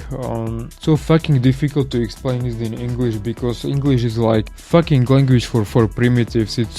It doesn't have so many words like my language, and I'm used to think about this in my first language. And everybody who learn English, they say the same thing, that the native language, it have much more words than the English, and it's easier to actually explain something than in languages like German or Slovakian or Czechish or Polish or in Italian than in English, because English doesn't have so many words, and I always need to think about what I want to say. So sorry for this disrupted speech, or how to say it, but English is like very simple language, and for people which is not their first language, it's difficult to explain something, because like English for C1 level, which is like native speaker, you need to know like 2000 words, I think, that's your vocabulary. And like, for example, in German for C1 you need to know 15,000 words, which is like 8 times more. You understand what I'm saying? English is simple, and that's the beauty of it, and that's why it is international language, and that's why everybody could speak it, but it's like little bit difficult to say some things. Yeah, but thanks for listening. You probably get my point, so thank you for listening, and let's go to the next capital. So in this chapter I would like to finish the supplements, so we can get to more exciting stuff like doping. So supplements with real usage, probiotics and digestive enzymes. Very useful supplements when you have very high protein intake from food. It can help your stomach with digesting it better. Probiotics are combinations of live beneficial bacteria and or yeast that's naturally live in your body. Bacteria is usually viewed in a negative light as something that makes you sick. However, you have two kinds of bacteria constantly in and on your body: good bacteria and bad bacteria. Probiotics are made of good bacteria that helps keep your body healthy and working well. These good bacteria help you in many ways, including fighting off bad bacteria when you have too much of it. Helping you feel better, probiotics are part of the larger picture concerning bacteria and your body, your microbiome. Think of microbiome as a diverse community of organisms, such as forests that works together to keep your body healthy. This community is made up of things called microbes. You have trillions of microbes on and in your body, and these microbes are a combination of bacteria, fungi, including yeasts, viruses, protozoa. Everyone's microbiome is unique. No two people have the same microbial cells, even twins are different. For microbe to be called a probiotic, it must have several characteristics. This includes being to be isolated from human, survive in your intensive after ingestion, have a proven benefit to you, be safely consumed. Where do beneficial probiotics microbes live in your body? Though the most common place linked to beneficial microbes is your gut, most large intestines. You have several locations in and on your body that host good microbes. These locations are in contact with the outside world and include your gut, mouth, vagina, urinary tract, skin, lungs. Taking certain medicines or drugs can mess up with your digestive tract. That's why you are recommended to use probiotics when you are sick and have to use antibiotics. Probiotics help balance the friendly bacteria in your digestive system. Probiotics can help prevent and treat diarrhea. They can improve some mental health conditions. Certain probiotics strains can help keep your heart healthy. Probiotics may reduce the severity of certain allergies and eczema. Probiotics can help reduce symptoms of certain digestive disorders. Probiotics may help to boost your immune system. Probiotics may help you lose the weight and the belly fat. Digestive enzymes supplements are products designed to mimic the effects of naturally occurring digestive enzyme found in our body that aid in breaking down and absorbing food. These products are sold over the counter with manufacturer claims that they ease stomach problems and are helpful for many different types of health conditions.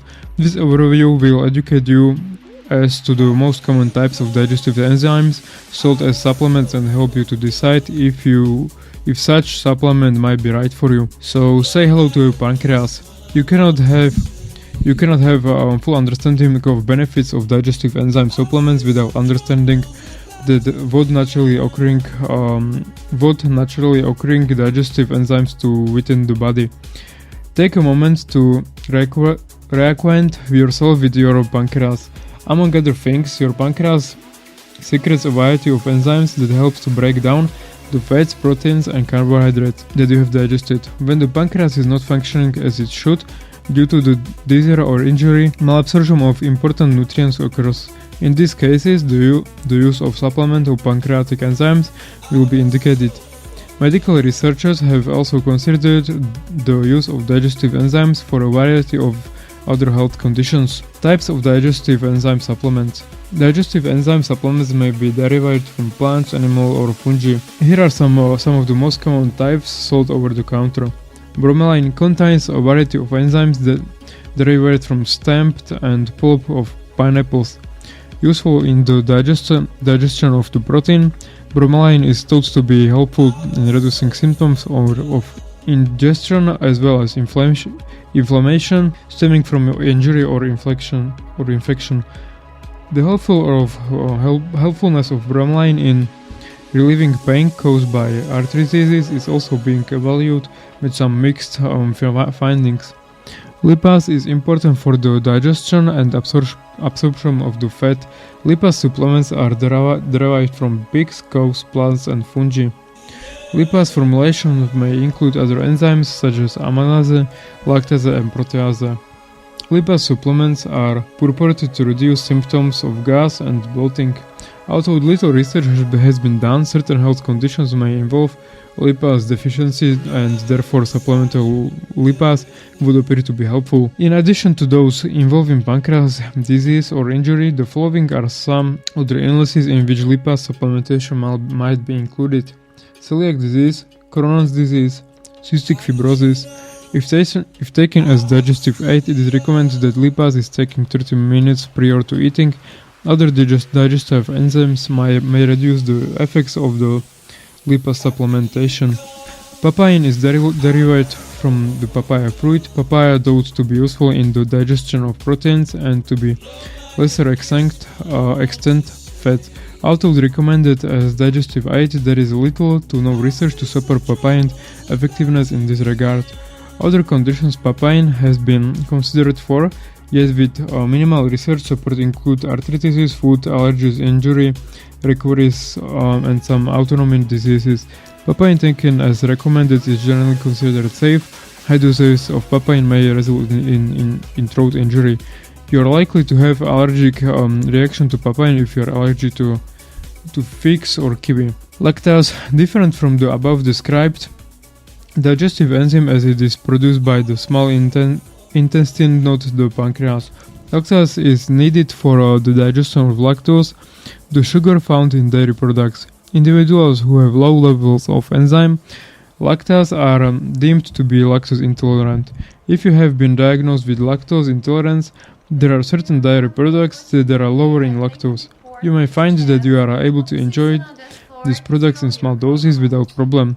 Taking a lactase supplement just prior to eating dairy products may also be a way for you to obtain the nutritional benefits of dairy products. Lactase enzymes may also be added directly to the milk prior to drinking. In general, if you are on high protein diet, taking bromelain and papain is beneficial, but it can be often found in multivitamin blends, so there is no need to take more of it. Supplements which may be useful: amino acids. There are 20 amino acids and all of them have different functions than others. Some of them may be beneficial for certain goals. Most commonly used are these: complex amino acids. I only supplements with these, other ones I take only in pre-workout. In my opinion, this is the only thing worth buying. It's more like protein, but it's easier to digest. It's used mostly during long workouts or before a workout, so it protects muscle cells from destroying. In really hard diet, it might be beneficial to drink it during the whole day in water or in low doses. In extreme caloric deficits, the body is basically eating itself alive, but we need to protect muscles, so this one can help. Proper amino acid level are important for muscle development and strength. They help control the balance between atrophy and growth of the human muscle. Supplementing your diet with essential amino acids may increase the supply of nitrogen in your body. BCAAs. This is very useless supplement because of increasing level of specific amino acids. Leucine, isoleucine and valine. Above certain levels, your body is not able to process other amino acids, which means by overdosing with BCAAs, you are getting benefits of 3 amino acids instead of getting benefits from all 20. They are literally in every protein-rich food like meat or eggs, so I see no reason to supplement with them. EAAs, essential amino acids, or EAAs for short, are a combination of 9 different essential amino acids which the body cannot produce on its own and need to be taken in from food or supplementation. They include leucine, isoleucine, valine, histidine, lysine, methionine, phenylalanine, threonine and tryptophan. It makes much more sense to supplement with this if you can afford it, but it's not necessary. EAA powders usually also contain minerals and vitamins which may help you to improve regeneration even further. So what do they do?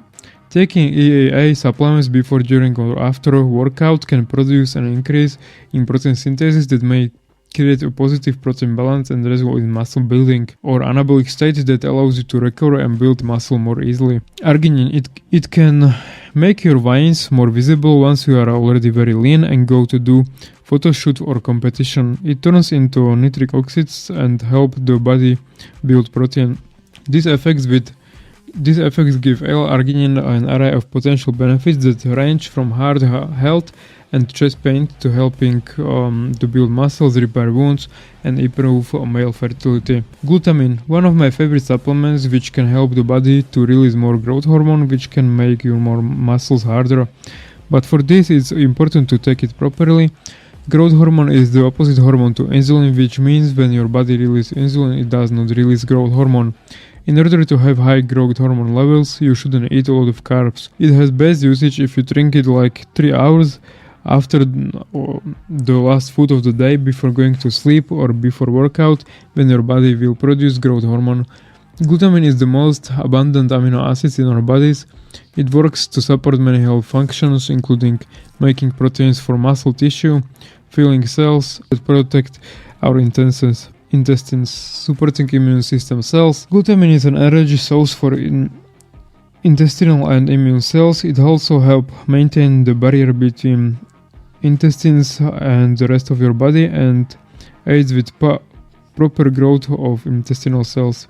It is effective to take around 10 grams a day. Citrulline, it may help your veins more visible once you are already very lean and go to do photo shoot or competition. It boosts nitric oxide production in the body. Nitric oxide helps your arteries relax and work better, which improves blood flow through your body. This may be helpful for treating or preventing some diseases. Taurine has important functions in the heart and brain. It helps to support nerve growth. It might also benefit people with heart failure by lowering blood pressure and calming the nervous system. This might help prevent the heart failure from becoming worse. It can help you to have some more energy. You can notice that it's often added to some energy drinks. Supplements with real usage, pre-workouts or pre-pumps. Supplements blends which you take before the workout so you can train hardcore like a motherfucker. They consist of stimulants, amino acids and a little bit of creatine. Now in each country different stimulants are legal. In Europe they can contain caffeine and taurine. In America much more substances are legal. In my opinion, American pre-workouts are very very dangerous and contain substances close to the drugs, and you can get addicted to them very easily. They can obtain DMA, DMHA, yohimbine or ephedrine. I don't understand why someone would even use these products. Always watch out for these substances when you buy pre-workouts. Caffeine is stimulant enough and you don't need to get high to have a good workout. Now pre-workouts can help you very effective training and maintaining high level of focus and energy during the whole session. If you can afford them, it's very good supplement. But it's not like marketing says that it's something magical from which you will grow. No, if you train harder, you get better result. It's simple as that. Pre-workouts improve physical performance and strength through the workout. They have the ability to release the necessary amount of energy into your body. Thus it helping to start the organism properly before demanding training. It is also used by people who are not active athletes to improve concentration and attention. Pre-training supplements can be divided into complex and one component stimulants. Complex pre-training stimulants combine multiple active ingredients, thus combining all their benefits. One component pre-training stimulants can contain one active ingredient with a number of body benefits. Pre-pump. It's hard to spot the difference as it's almost the same product. They just don't contain stimulants. Usually it's just a blend of amino acids which help you to achieve better pump. You should avoid taking more than 400 mg of caffeine a day, which is the upper limit, which is not harmful for adults. If you take something around 200, you will be able to have pretty good workout and you are not putting your health in danger. Good pre-workouts should look something like this. They should contain some kind of amino acids, creatine, L-citrulline, betaine, beta-alanine and caffeine. Supplements which may be useful: anabolizers or testosterone supports. One of the most anabolic hormones in the human body is testosterone. When we want to have optimal results in the gym, we have to pay attention to hormones also, but about that in the chapter about hormones. These supplements basically aim to increase your testosterone production. If that works, nobody knows, but probably it's just a placebo. If your testosterone is lower, then they can help a little bit to get it back to the normal, which is quite a problem because most of the people don't know what the hormones were in the beginning.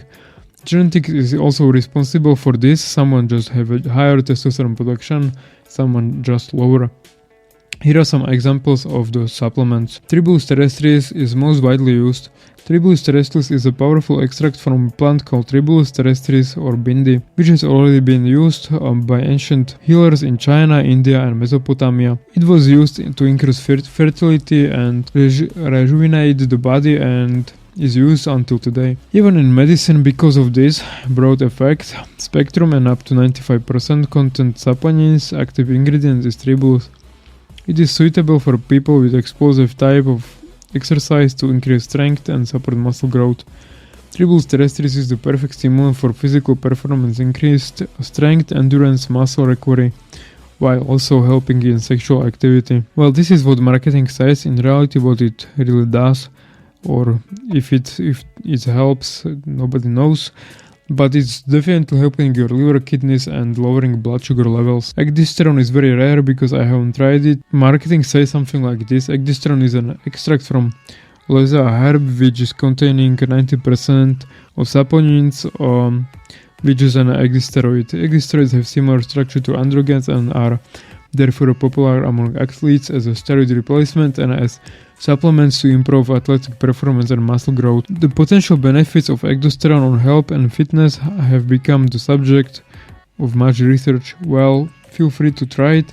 I think it's big bullshit, but it's legal, so it's not dangerous. GABA. It's powerful nootropic, therefore a substance that enhances cognition and memory and facilitating learning. Gamma aminobutyric acid, which improves sleep cycle, improves the quality of the sleep and stimulates growth hormone production. It reduces exhaustion and fatigue, increases energy levels through the day, promotes metabolism and degradation of fat, as well as muscle growth and regeneration. In addition, it positively influences the nervous system and has calming effects. When I was using it, I wasn't feeling literally anything, but feel free to try it. HMB. Studies have linked HMB to various health benefits such as improved exercise adaptations, reduced muscle loss, better exercise recovery, and more.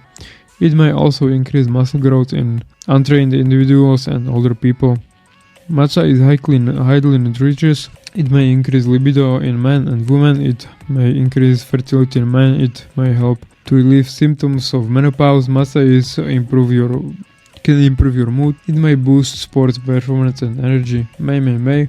Well, you decide if this is something which you want to waste money on. DAA. D-aspartic acid can increase the release of hormone in the brain that will ultimately result in testosterone production. It also plays a role in increasing testosterone production and release in the testicles. Inosine is produced in the human body and its chemical structure is related to adenosine, which is included in adenosine tryptosphate, which is the energy source during the work done by each muscle. This product is popular with athletes who focus on endurance and as well as strength sports performance. Supplements which may be useful. Joint supports. Use it only when you already have problems with joints. It doesn't work like prevention, but it can help you to heal, but once you are healed, don't use it anymore because the body could stop producing nutrients which are required for joint health, and as it will be getting as you will get it from the supplement, your body will not produce these nutrients anymore. Most effective joint supplements in the world is Alawi. It was originally made for horses but contains the same components like human ones, just in very high doses. You have to adjust the dose for your body weight. If you can find something similar with similar components, you can think about it. It includes glucosamine, chondroitin sulfate, MSM, choline, cardidis in very high doses. Supplements which may be useful. Fat burners. Well, legal fat burners don't work. I don't care what anyone says. Fat burner is supposed to burn fat. This pill just increases your metabolism a little bit, which can be helpful once your diet is on point. It can help you to lose a little bit more fat, but it's just the cherry on top.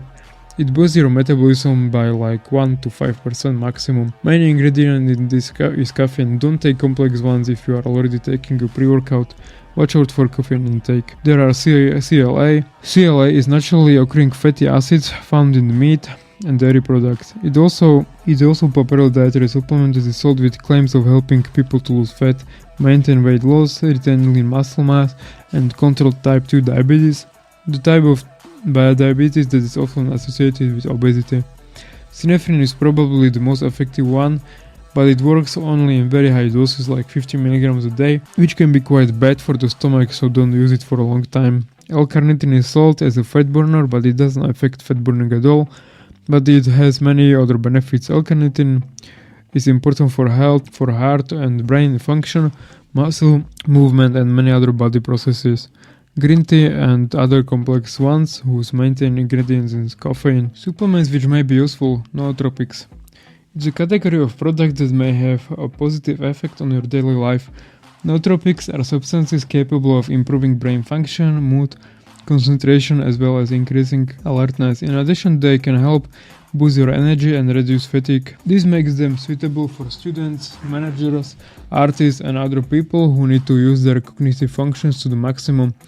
This can help them to learn more effectively, remember things better, or get into the flow of the creative process. Commonly used are GABA, L-theanine, Bacopa, Rohidiola, Ashwagandha, Guarana, Ginkgo biloba, DMAE, choline bitarate, etc. You can as well buy them as one product, which helps you to focus better. For fitness, it's more or less irrelevant. Supplements which may be beneficial. Healthy fats. Healthy fats are essential components of healthy fats, which help you to improve brain function, regulate blood pressure and cholesterol, and improve immunity. They are essential nutrients, so it is essential to supplement with them, or eat them in the appropriate diet, or have them from supplements. You can get those from the balanced diet, but it can help you to keep your heart healthy. Mostly used are fish oil, omega-369, CLA, HCl. You can as well use any high quality oil made from olives or other plants. It can give you all these benefits for a healthy heart, but it is important not to heat treat them. They are healthy fats because they are made in low temperatures, so by cooking them you can make them toxic fats from them. Supplements which may be useful. Sleep enhancements is the product category which includes nutritional supplements to improve the quality of the sleep. Poor sleep is negatively reflected in hormone activity, in poor sports performance, but also in poor brain function. Your sleep problems can be solved by nutritional supplements that support relaxation, stress, and tension relief. Good sleep is just as important to a person's health as exercise or a healthy diet. Valerian, GABA, or smoking one joint before sleep can help, but I do not recommend smoking weed on a regular basis as it can mess up with your hormones and brain. But the best supplement is melatonin. Melatonin is hormone that your brain produces in response to the darkness. It helps with the timing of your circadian rhythms, 24-hour internal clock, and with sleep. Being exposed to light at night can block melatonin production. Research suggests that the melatonin plays other important roles in your body beyond sleep and may improve sleep. I have seasonal depression, HGI levels, and GERD. Doses of 0.5 to 10 mg per day appear to be effective, though it is the best to follow the label recommendations. Melatonin is safe and associated with minimal side effects, but it may interact with some medications. Don't fucking take it. Prohormones and SARMs. They claim not to be steroids yet, they are not legal. Why? It's the same shit like steroids, it's as harmful, if not even more. It shuts down your natural production of the hormones from which you need to recover after. They are even worse than steroids since they are very new and there wasn't almost any research done on them. So you don't know what to expect from taking them when it comes to health. They are very toxic to the heart, liver and kidneys. Steroids were here for decades and there was much research done on them, so people at least know what they do and are aware of the risks. Don't think that just because its pill is safe. It's usually just oral steroids with different brand names or substances which are supposed to behave like steroids with the same toxicity. They are taken orally, that's even worse than injections because it's more toxic on the liver and digestion. If you use them and go to compete, you get tested, you will be positive on drug test. So I don't understand why can somebody tell that it's okay because it's not steroids. Just don't fucking buy it, it's pure bullshit. Don't trust fuckers who want to sell it to you. It's just big no-no. I never use them and I never will. Worst thing is that they were even very ineffective. Conclusion: there are many supplements out there, it's up to you to try them and see what works for you. I give you a little guide, but always do your own research on everything which you put into your body. So I hope you enjoyed this chapter and we will be moving to hormones. So the second chapter is called Hormones like a Natural God of Bodybuilding. Introduction. It's not necessary to read all the books in the given order and they are not chronologically ranked also. Which means topic number 1 is not more important than topic number 6. No. Every topic has the same relevance when it comes to appropriate body function and bodybuilding. So there is no need to read them in the given order, but if you want to get the whole picture and dive deep into the fitness, it's best to read them all in the order. It's simply the order in which I am writing it, nothing else. In this book we are going to look at one of the most important, if not the most important topic when it comes to the human body function, hormones. They are responsible for literally every process in the body, for moods, for gaining weight, gaining muscle, burning fat, effective use of nutrients, etc. It's very important to have hormones in check, and for bodybuilders it's twice important, because with high estrogen and low testosterone you cannot lose fat and build muscle.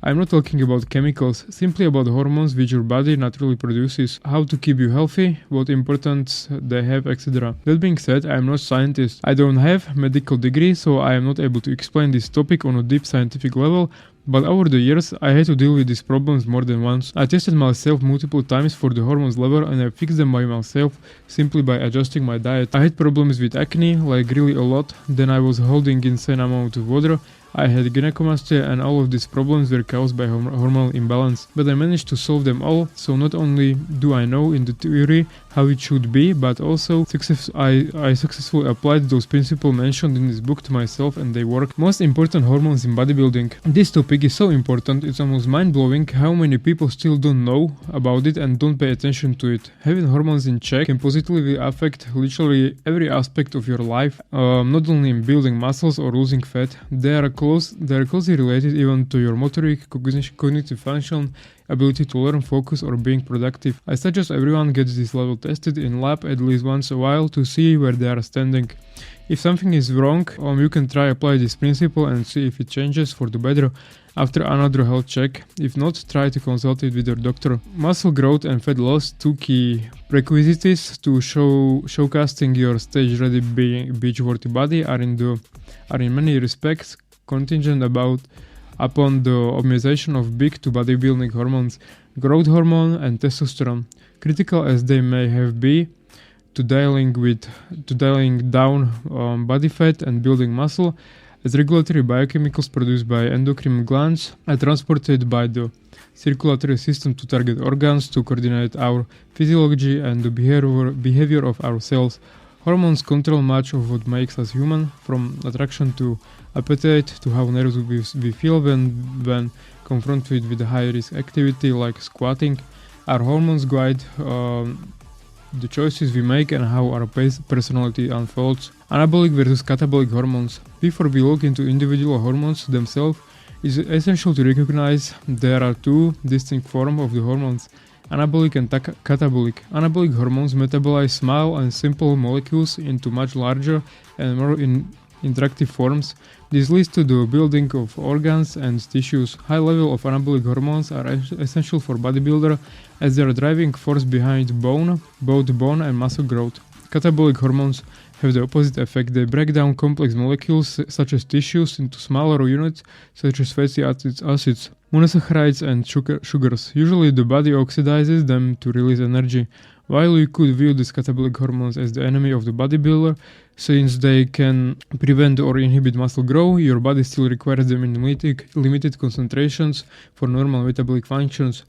Understanding the role of these hormones and having healthy balance between the two forms can optimize muscle gain, elevate fat loss, and prevent atrophy. Bodybuilding hormones for muscle growth and fat loss. Testosterone, the most critical hormone in the bodybuilding. In guys, testosterone is mainly produced by the testes in the Leydig cells, although the adrenal glands also generate a small amount. In women, it's formed in the ovaries. Scientists class testosterone as both being an androgenic and anabolic hormone, as an androgen is responsible for typical male characteristics, causing your penis to grow during puberty, giving you a deep voice, and allowing you to sport and grow out some beard. The anabolic properties of testosterone means that it promotes tissue growth, most importantly the tissues. Studies show that this hormone is driving force behind muscle protein synthesis. Scientists and bodybuilders consider testosterone to be original anabolic steroid, that on which all other synthetics derives from. As an additional bonus, research showed that testosterone can assist with weight loss by promoting lipolysis, fat breakdown, also produced by the woman, though it's 7-8 times less than it's for males.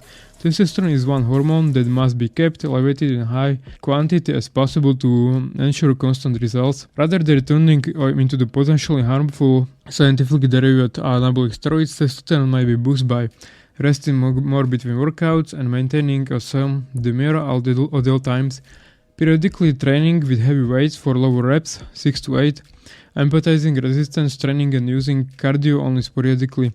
Periodically elevated your carbohydrate intake, 3 grams per pound of the body weight, 1 day per week, maintaining lean body weight, 12% or less, body fat levels, limit alcohol and drug consumption, consuming adequate healthy fats and some saturated fats from red meat, Consider supplementing with ZMA or a natural boost testosterone. Stay well fed, avoid fasting or consistently low-calorie diets. Growth hormone. The reason that you have reached the status height you are today and not remained as a small child is due to the growth hormone. The pituitary gland produces the vital compound. While its height boosting capabilities are effectively switched off around the age of 18, these hormones continue to power cell, cartilage, and muscle and organ regeneration through your adult years, thus making it an essential anabolic hormones for the dedicated lifter. Furthermore, growth hormone stimulates the production of IGF-1, insulin-like growth factor 1, a compound that heightens muscle protein synthesis and leads to impressive muscle mass gains. Finally, scientists explain that elevating growth hormone levels accelerated to fat loss, boosts your supply of growth hormone. Getting at least 8 hours of sleep each night, periodically train with heavy weights for low reps, 6 to 8 or fever, incorporating HIIT cardio as modality, or better yet combining your regular cardio with sprinting 2 or 3 times per week, 6 to 40 meters dashes with two multi-minute breaks in between. Supplements with niacin 1 to 3 grams a day. Stay lean and suppress excessive insulin production. Sugary carbs and keep oral carb level moderates when dieting. When you release insulin, your growth hormone levels go down and vice versa. Most beneficial state for your body to be in constantly have high growth hormones, so the body is always losing fat and repairing old cells. To achieve this, it is good to go sometimes into keto diet or very low carb diet, where you don't eat carbs at all over some period of time, or just you eat once a day. You shouldn't eat carbs at least 3 hours before sleep, because when you do that, your body is able to produce more growth hormone during the sleep than it normally would, so don't eat carbs before you go to sleep. Insulin. Your pancreas produces insulin in response to food intake. This anabolic hormone utilizes the glucose content of these staples and stores them as glycogen within the muscle cells. These reserves work as fuel deposit, powering the body during resistance training. Additionally, insulin is transported of amino acids. By increasing the delivery of these proteins to the muscles, it elevates the rate of muscle protein synthesis, boosting muscle gains. However, a quick word for warning: while insulin is potent anabolic hormone, heightened concentrations can promote fat storage. The increased insulin output, a high carbohydrate intake is necessary. The perfect time to consume more than your normal carb intake is just before and directly after training, around 50 grams before and 60 to 70 grams after your workout of rapidly absorbed carbs such as flax ice, a period when your muscles will respectively use them to fuel to the training, where they will more rapidly be absorbed along the proteins and hungry muscles. By contrast, keep your carbs comparatively moderate for the remainder of the day to maintain low insulin levels to minimize fat storage. Thyroid hormones. While not directly anabolic, these hormones can influence your muscle growth and fat loss. The thyroid gland in the neck releases 3 hormones: thyroxine, T4, triiodothyronin, T3, and calcitonin. These compounds are of interest to bodybuilders because they elevate the metabolic rate, boosting energy levels and increasing fat burning rates, increasing heart strength, breathing rate, physiological oxygen uptake, and elevated blood flow, heightened stamina and power, leading to more productive workouts, promotes quality of the sleep, the time when your body produces the majority of testosterone and growth hormone, encourages the synthesis of amino acids, excluding citrulline and glycine, which can accelerate muscle protein synthesis.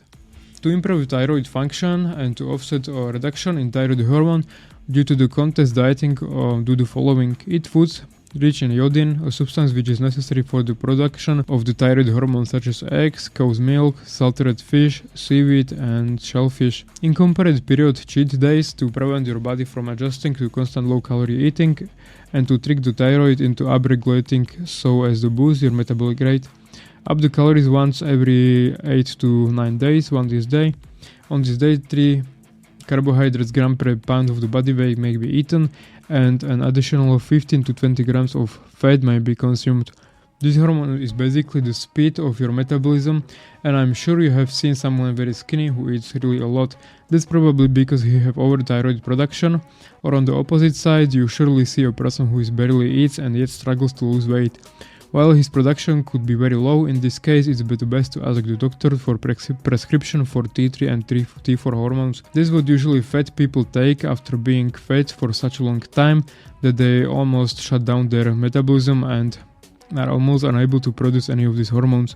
But if you take it be very careful with those, as it's such a powerful hormone that burns all body tissue and muscle as well, and fat as well. Also, so don't take more than 12.5 micrograms per day. It's like half of the tablet a day before sleeping, so you don't completely shut down your natural production. Estrogen. This is female hormone produced in the man by the testes.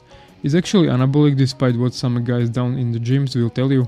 Research illustrates that estrogen is essential for muscle protein synthesis and mass gain. However, don't reach for the female hormone pills just yet. It's essential that the testosterone to estrogen ratio remains in the male hormone's favor. If this female hormone takes control, it can lead to fat gain, water retention, gynecomastia, and erectile dysfunction. Runs counter to bodybuilding and fat loss success. Excess estrogen may even contribute to prostate and breast cancer. Men with higher body fat percentage are also shown to have elevated estrogen levels. Affecting the way we look and feel is the body's testosterone or estrogen ratio. A superior ratio for maximal lean muscle gains would see testosterone production high and estrogen output at minimal levels. To lower your estrogen level, the following steps can be taken. Decrease body weight. Fat tissue increases level of enzyme aromatase, which turns testosterone into estrogen. The fatter we are, the more aromatase we produce. Consider supplementing with an all-natural aromatase inhibitor. Consume a diet high in crucial vegetables such as broccoli, cauliflower, and cabbage. Indole compounds foods in this may interfere with estrogen absorption and uptake into your bodily tissues. Limit alcohol and drug consumption. Ghrelin and leptin, two different hormones but which both affect your food intake. Ghrelin is commonly known as the hunger hormone. When your stomach is empty, the gastrointestinal tract releases ghrelin. Conversely, when the stomach stretches, the release of ghrelin ceases. This hormone stimulates the hypothalamic brain cells, invoking feeling of hunger and directing you towards the refrigerator. Leptin, however, acts in the opposite way by inhibiting the desire for the food. Research shows that both men and women who are overweight generally have decreased sensitivity to this hormone, therefore they are unable to detect when they are satiated and when they are hungry. Hence, lowering ghrelin levels and elevating leptin can help you to boost fat loss. Scientists explain that the most natural way to do this is through the exercise. People who can stay in top form all year round have very low satiation levels, which means they are satisfied from very little food. Hence, they are able to be on the low-calorie intake to maintain good looks. Catabolic hormones. Cortisol. While in the stress hormone cortisol, glucocorticoid steroid might burn body fat, and indeed some bodybuilders deliberately overtrain so as to boost the production, to put the finishing touches on their shredding efforts. These effects are mostly negative. Among its many deleterious actions, cortisol shrinks the thymus gland and a key immune system regulator, thereby signaling immune cells to shut down and die. We may, as consequence, becomes more susceptible to various illnesses. Aside from impairing our immune system, cortisol may also promote muscle wastage, fat gain, heart disease, and diabetes. Not to mention mood swings, depression, generalized fatigue, or insomnia. Needless to say, cortisol is one hormone we bodybuilders and fitness devotees can all do without. To negate the accumulation of cortisol, do the following: minimize stress, relax often, and avoid pointless unnecessary arguments. When dieting, ensure that 2 to 3 post-workout feeding per week are very high in simple sugars, fat-free cookies, sugar-coated rice, cakes, sweets. Reduce caffeine intake to 200 milligrams of caffeine a day from a strong cup of coffee may increase blood cortisol level by 30% in an hour. Sleep deeper and longer. Keep blood sugar stable. Take stress-boosting supplements such as antioxidants, magnesium, calcium, chromium, and zinc. Adrenaline. The adrenaline glands and the medulla oblongata in the brain release this compound known as the fight or flight hormone. The body produces adrenaline when the body is under stress. It has the effect of boosting the amount of blood flow to muscles, increasing heart rate, raising oxygen uptake, and elevating blood sugar levels. Hence, during the exercise, high level of adrenaline are theoretically desirable. The improvements in pulmonary and cardiovascular action will increase stamina and endurance, promoting more reverse workouts and elevating fat loss. Furthermore, exercise itself can be considered a prosecutor to adrenaline. The more you train, the higher your adrenaline levels.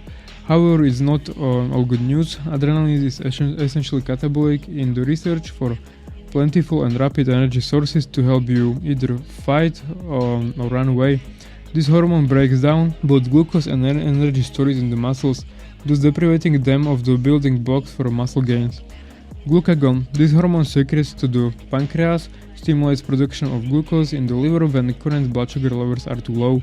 While research shows that this is the positive effect on lipolysis, fat loss, it can have damaging consequences for the weightlifter.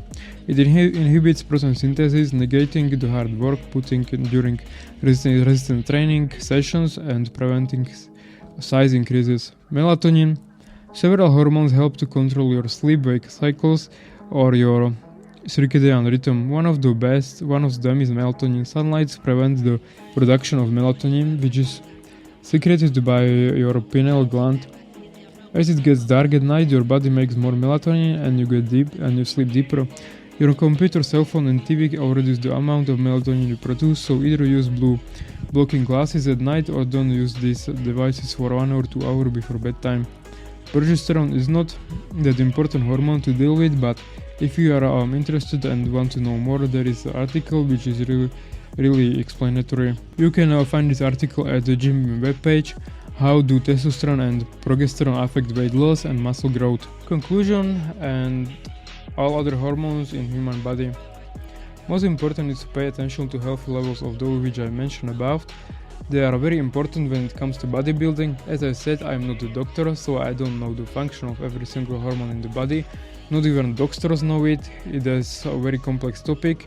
Each doctor is responsible for each part and responsible for other hormones, but this topic is interesting enough for you and you want to know more and take it from the scientific perspective. Definitely get educated yourself more and go through the article on endocrine.org, hormones and endocrine functions. You can find all of the human hormones in the body and read through them. There is like around 200 hormones in the human body, I think, and it's impossible to discuss all of them, but if you are really interested in this topic, I'm sure you can find some more information. As I said, I know how to treat hormonal problems when it comes to those mentioned above. If you have any problems which you think may be related to hormones like acne, losing hair, etc., please do not hesitate to contact me on Instagram. I will be more than happy to help you. Third chapter. Fact is shit bro, aka drugs in bodybuilding. Introduction. I hesitated whether I should write this book or not. Eventually I did, because I want you to have realistic expectations from fitness. I want to present fitness as a lifestyle which is healthy and which can improve the quality of your life. Not like something from which you should get depressed and get obsessed over. It's in human nature that we compare ourselves to others, especially nowadays in the age of the modern social media. We see every freaking day how somebody is better at something than us, and it could be quite depressing. But we often don't see what's behind the dark side. Especially in fitness, these people which you see all over the Instagram, YouTube, etc., they have been doing this sport for their whole life and have mentality of insanely hard workers. Compound that with their insanely good genetics plus using forbidden substances, and you get the result of how they look. Just to look in some way to make masses feel like they can be also like this. Well, for motivation is amazing for sure, but you cannot compare yourself to them, bro, because they are living for this sport and they don't care about anything else. These people, they don't care if they are going to kill themselves by using these drugs. My point is you have to master the mentality of comparing yourself only to you. Like you have to be better every year than you were last year. In making money, in your work, in relationships, even in fitness. Bro, if you can gain 500 grams of muscle each year and lose 1 kilogram of fat, you are still getting better each year. Don't expect magically good look like that just because you start fitness and For love of God, please don't think about using something if it's not only to achieve the better looks for whatever reason. Your look doesn't define you. You should focus on building long-term sustainable health, power, and consistently improving your looks. You must take small steps, one at a time, like in everything. I understand if some people are using something after 10 years of natural competition because they want to push the body beyond the limits. I'm not judging anyone, I'm just saying that you will always be better off as a natural bodybuilder. Even using these chemicals is extremely complicated and it requires an experienced coach and almost scientific supervision. I am writing this chapter of the book for informational purposes and as a warning of what dangers these substances can cause. I want everyone to know what's behind this so-called healthy fitness, which many people are faking. I'm not going to go through every doping substance commonly used in the sport, so you have at least some vision of what it takes to be on the top of bodybuilding, but I'm just going to read their names. Truth is that not only bodybuilders are using doping. Doping is virally spread in literally every sport you can think of, and almost every athlete is using something to boost his performance. You may say that in most sports they are doing doping tests, but it's very easy to trick doping tests. I managed to do it as a kid by reading a couple articles on the internet. Be sure that professional athletes have their way to trick the doping test. Natural sports on the top pro level doesn't exist anymore, and that's a fact. It's all a show. Who would look at those sports if there were the same guys like you? They just want to see better looking and better performing athletes each year, just for the show and for the performance. Just because someone has a negative doping test doesn't mean that he is not using it for the love of God. I don't understand how someone can be so naive. Like, there are literally tens of substances which you can stop using 1 week before the competition and the doping test will not find anything. So don't be naive and think that your favorite influencer is not using just because he says so. It's a business, bro. They want to make money on you. They don't care about the truth, especially guys who never competed. They could be on anything. People look at them and think they can be like them by buying their fitness plans. Bro, it's pure bullshit. They are eating completely different and training methods for men when are on the doping. You can't eat and train like a person on steroids if you are not, for the love of God. These people don't know how to achieve good looks for naturals, so don't get their advice.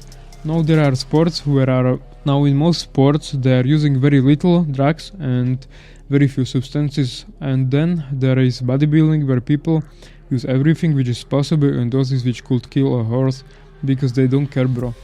But the good thing is that as natural bodybuilder you can still achieve very good looks. In fact, definitely better than non-lifters, which is like 20% of the population. So just be satisfied with your body, with your own body can allow you to do. Just don't compare yourself to others, because in the bodybuilding, be sure that everyone is using something, and it's not that easy. They have to train, eat, and sleep well. It's not like this doping is going to give them some magic results. It's very hard and complicated topic, but be sure when they go on the substances, they look freaking amazing on the end. But it's like only temporary. When they go off the substances, they start to look like they looked before, and maybe even worse. So what is the point? I'm building my body for the whole life, and I want to have good look every day of the year, not just for the competition or for the show one week a year. So be sure that in the long run, natural bodybuilder is going to look better, because natural bodybuilder can still lift at 50 if he was doing this for his whole life, and this doping user he will eventually have to stop, and at age of 50, which is very very long run, this bodybuilding and sport, natural bodybuilder will look better. My story. Nobody from these fitness fuck-ups will be honest with you, bro, but I will because I don't care what anyone thinks about me. I just want to share my story so people can learn from it. So check this shit. By the age of 18, I tried every anabolic available on the planet Earth and many other substances. Read it again and process it. By the age of 18, I tried every anabolic steroid available on the planet Earth and many other substances. To justify this, try to understand that professional athletes think a little bit different than normal people. I had this sick psychopathic mindset that I didn't care if I'm going to die. I just wanted to be a champion. I was willing to be 5% and do whatever it takes. I'm grateful for this mindset because like it's all I ever got. When I want something, I go and get it. But to understand, I started to lift when I was 13. After I started using, I was already national champion in powerlifting and bench press in my country. I already competed in bodybuilding as a natural. More than anything, I was looking for new experience. I think professional coaches have to know about everything in their field, and I needed to know what these substances can do, so I decided I will go to prepare myself as a just bodybuilder. Everything changed in my head after I started. I became an adult really quickly. I found the best coach for the just athletes in Czechoslovakia and I paid him to prepare me. Even though I started to use, I was very smart about it, which people are usually not. I did exactly what he said to me, because he already had experience with many other athletes. I checked my whole regulatory blood test, and if some levels were elevated, I lowered the doses. Now that's what most people wouldn't do. Like 90% of the people who use, they are seriously stupid. They take whatever and use really stupid combinations. Like one combination for cutting, another for building. What happens is that they end up looking even worse than before they were naturals. You don't hear about these people because they look like shit and nobody's interested in that. Person who don't compete and don't have further goals in the sport and use is just treating his fucked up complexes in the head, and you cannot prove me wrong because it's like this. It requires a whole level of new education, knowledge and experience to use these substances properly with minimum health damage. Professional athletes usually have a sports doctor which is telling them exactly what to take based on how their body is. It's just so fucking extremely complicated that don't even start with that. Look, I tried every compound there was for a very short period of time and in very low doses, because I told myself that if I'm going to do this only once in my life, so why not to get the best of it. I use very low and safe doses and often switched compounds. To continue further, I want to show my photos and what kind of physique I had before and after I started to use. If you want to see these photos, buy my book, which is linked in the description, and you can see these photos. On the first photos is me how I looked when I was 13 or 14. I already had six-pack and like big shredded muscles. Then on the next picture is when I was competing. When I was 16, I had really good shape. When I was 17, I had some serious muscle mass development already. And the last photos are like before I started to use and after how I looked after I used. And after 4 months of using, my body completely changed. See what I'm saying? Look how exponentially better my body started to look after such a short period of time. This is what these substances can do. They can make anyone look good, like a king, but as quick as it can get him there, as quick as he can lose it. This is how it looked like after I have everything quit. Of course, I fucked up big time on my diet, but the point is that body composition completely changed, so I don't know so I don't know if it was worth to take this shit. After months of going off those steroids, I still had very low testosterone production. I was holding a lot of water. I was still quite big, but my muscles weren't that hard. Then after 1 or 2 years, I fixed everything and I started to look even better than I was when I was using steroids, and I started to have really hard and shredded muscles again, and I started to look like a normal natural bodybuilder. But as you can see, I don't have that many muscles and shape. It's not that good. Truth is, after using something, it's very hard to get into the decent shape because your natural testosterone levels are very low, and it takes years to fix it. And the last photo is after 3 years of being clean by the end of the bulk. It's like now when I started to preparation for competition natural bodybuilding. As you can see, it's nowhere close when I was 18, even after 3 years of using. This is an example. You can see how incredibly powerful these drugs are, and that you cannot trust anyone when he says that he is not natural, because these results in the short period of time are usually caused by steroids. Specific substances which are used in sports. Look, I'm going to be completely honest about everything. As part of this bodybuilding and this book, I want you to know how dangerous and functional these substances are. I don't want to justify anything I did, but imagine that there is one thing in your life, one thing which you love so much that you want to do it every second for the rest of your life. This is bodybuilding for us. It's passion and love. I'm not saying I took everything on the list below, but I tried some of it. It's more like in general what people commonly use. There are many different possible combinations and dosing, but I am not going to go through it concretely, as I don't want anyone to copy it. I'm going to only list abuse substances here which you can look up to online if you want to read about it and how dangerous it could be. Boldenon, undecanoate, clenbuterol HCl, dihydroboldenon, drostanon enantate, drostanon propionate, fluoxymethyl or haltestin, T3, T4, methyltestosterone, methandienol, dianabol, nandronol decanoate, nandronol phenyl, oxandronol, oxymethyl, primobolan, proviron, stanozol, turinabol, testosterone cypionate, testosterone enantate, testosterone propionate, testosterone mix, testosterone acetate, trenbolone acetate, trenbolone enantate, trenbolone hexadrobenzyl carbonate, trenbolone mix, salbutamol, clenbuterol, sibutramine, clomifen, anastrazol, tamoxifen, proviron, cabest, paralodel, HCH, HGH, letrozol, hexamestan, furon, roacuton, IGF-1, melatonin, follistatin, CHC, 1295, GHRP, 2, GHRP6, AGH fragment, BPC 157, bremelatonide, and many others. Like basically anything you can think of, even pervitin and other heavy drugs are being used in bodybuilding. Also some kind of SARMs, pro-hormones, etc. I talked to tens of bodybuilders who have experience with these drugs, and believe me, it's not worth it. It's mostly a waste of money and health. You are better off. Of course the body has its limits and there is only so much you can achieve naturally, but as I said, it's still better than 90% of other people, so don't forget it. Where to educate yourself further about doping substances? Well, almost no professional athlete is going to openly talk about drug abuse. But if you're interested and you are just really curious, I recommend you to go through the 2 YouTube channels. Even in general, I think these 2 channels are the best when it comes to education in fitness, when it comes to nutrition, workouts, diet, and even illegal supplements. They simply explain how things are and expose athletes who are using and explaining how they know it.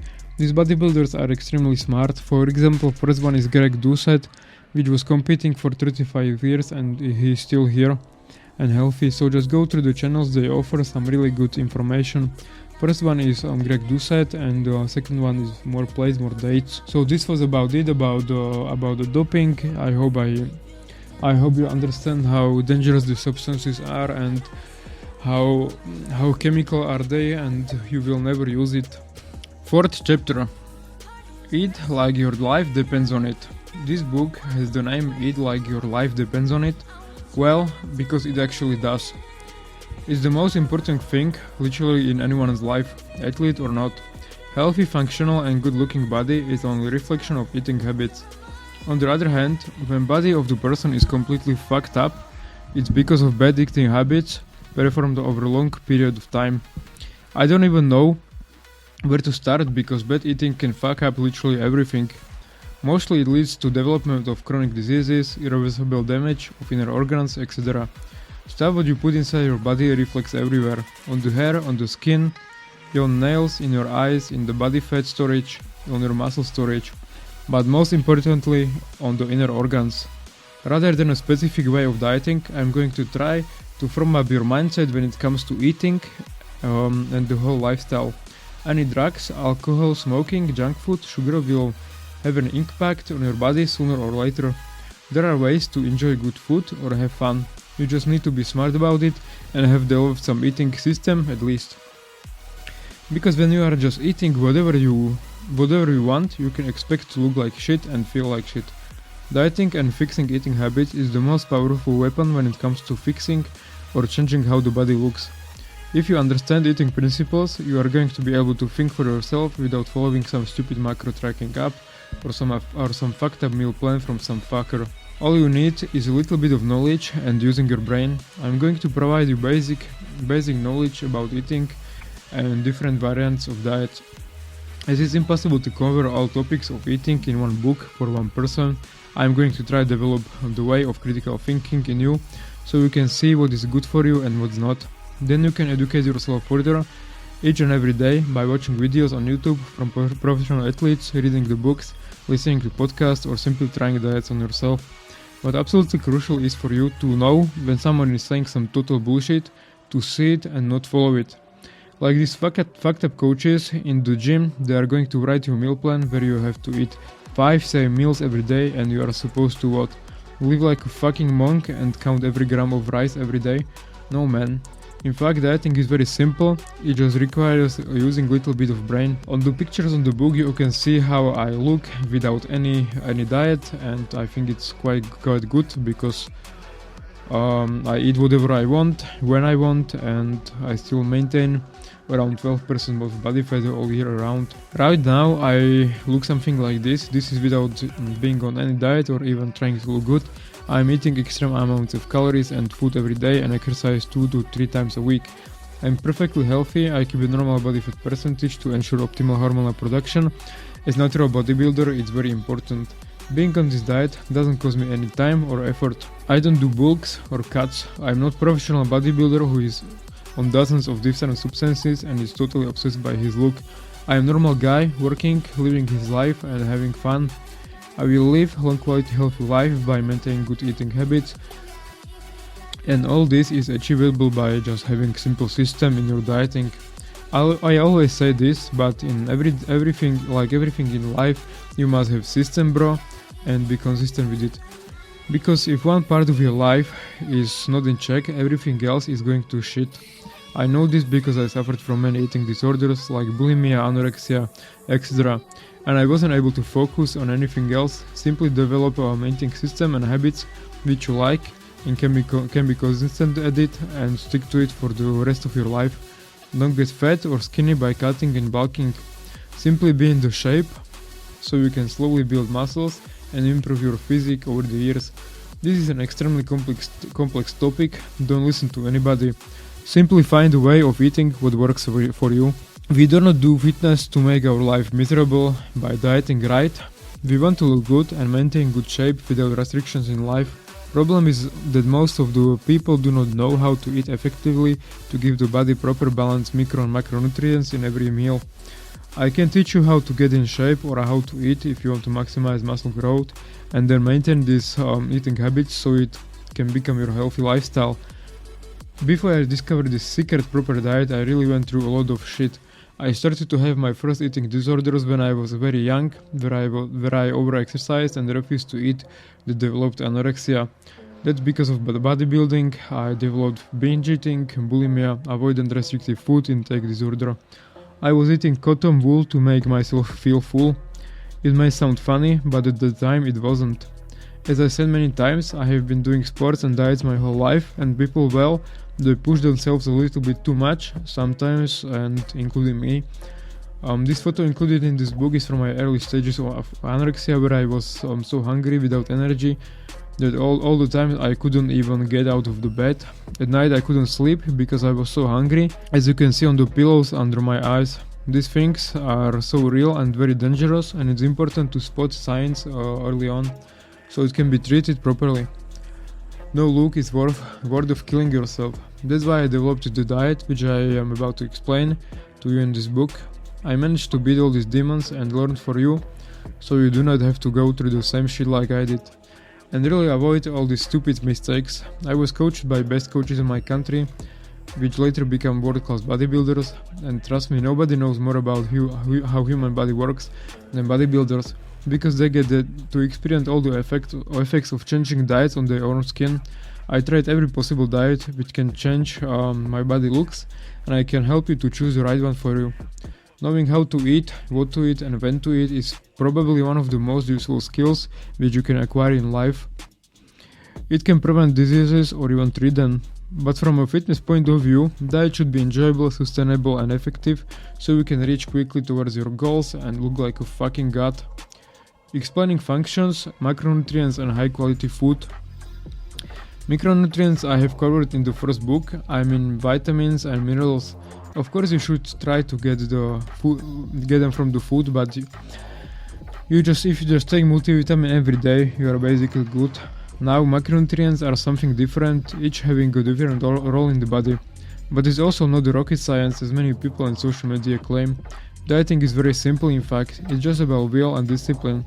First important thing is to always eat only high quality foods and avoid all the shit crap. If you follow only this rule, you are never going to be fat or have health problems. But the problem is that junk food tastes so good, so people get addicted to it and cannot stop it. Like, with every addiction it's hard to stop, but many people did it before, so it's definitely possible. So you can eat something good once a time, have a dinner with friends or eat some chocolate bar to calm the nerves. In general, if you apply 80 to 20% rule, you are basically golden. Sure, but it can't be the keystone of your diet. Problem is that most of the people just don't give a slight fuck what they put into their body. So the first rule of this dieting system is to eat only high quality foods, which I will write about here, and reasonable amounts. Then it's only up to you how good cook you are and what combinations you choose. Even healthy food can be extremely enjoyable and tasty if you know how to prepare it. High quality foods, all fruits. Some fucking smartasses are going to say that fruit is unhealthy because it contains sugar and fructose. You know what I would say to those people? First I would take away from them whatever degree they have, because they don't deserve it, because they are just stupid. Bro, people were eating fruits for hundreds of years, if not thousands of years every day, and look, we managed to make it here. Yes, fructose and sugar is not the perfect source of carbs, but it contains many beneficial vitamins, amino and fiber.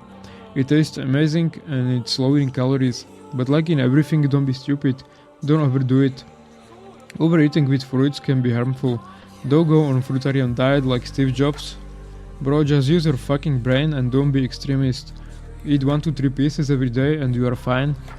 I eat fruit every day and I'm proud of it. I even eat it when I am on the diet, as I consider it as a good source of fast-acting carbs to have after the workout, which can keep me full for a long time. Next time you will want to have Snickers, just have close with apple, bro, and see how much better it tastes. All vegetables are very healthy, just choose some and eat different types of every day. It depends what you are trying to do in your diet. You can choose the vegetables high in carbs or low in carbs. Meat, it's okay to consume it every day in reasonable amounts every day, up to 200 grams, not what bodybuilders are eating, 1 kilogram of chicken every day. That's fucking insane. Like, what the fuck, why so much? By eating excessive amounts, you are introducing a lot of dead cells and hormones for former living organisms to your body, which are hard to process. If you are trying to lower your estrogen, don't eat chicken breast, as it can be higher in the estrogen. However, if for whatever world-saving reason you don't want to eat meat, it's 100% okay. Main benefit of eating meat is only getting a good source of protein, but it's not the absolute best source. Fish is very healthy. I mean the normal ones, not the ones packed in cans. Those in cans contain a lot of salt and conservants. Basically every fish contains good quality protein and healthy fats beneficial to your heart. Eggs are superfood, basically king of all foods. Like, it's so healthy to eat eggs that if you would have to want to live 100 years, eat them every day. If I had to choose only one food which I will live on for the rest of my life, it would be eggs and vegetables. Egg white is the only protein source which contains the whole amino acid spectrum, so it's the best protein source in the world. Egg yolks contains all types of healthy fats, vitamins and minerals. However, there are some debates if cholesterol in yolks can raise your bad cholesterol. Well, if you eat up to 5 a day, you are good. Even after that, I think it mostly influences good cholesterol. I was eating more than 10 eggs for months when I was on keto diet and never had any problem with raised cholesterol. Cheese is good source of protein, calcium and fat, but they are a little bit high in fat, so don't overdo it and watch for your daily fat intake. Curd or milk is also very healthy and good source of protein. If you can find a version without lactose, is the best, because lactose is not very well tolerated by adults. It's a protein which is being digested for a long time, so if you know that you're not going to eat for a long time, when you go to sleep, just drink a glass of milk with protein and you have slowly released protein over the whole night. Oats contain a lot of fiber and are complex carb, which can make you very full, so it's a good option to go for. Complex carbohydrate, basically everything which is not sugar, you are good to go. Potatoes, pasta, rice cake, bread, etc.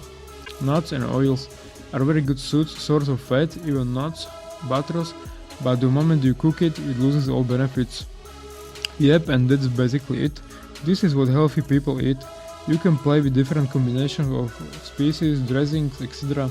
But the basics are to stay away from processed food. By that I mean everything which is manufactured or it's called fast food. Just prepare your own food at home for yourself, simple as that. Don't use oil for cooking, use water instead. When you diet, just play with some amount and frequencies of your food which you eat. Yeah, and stay away from the sugar, but there are even some very healthy processed food like protein powder.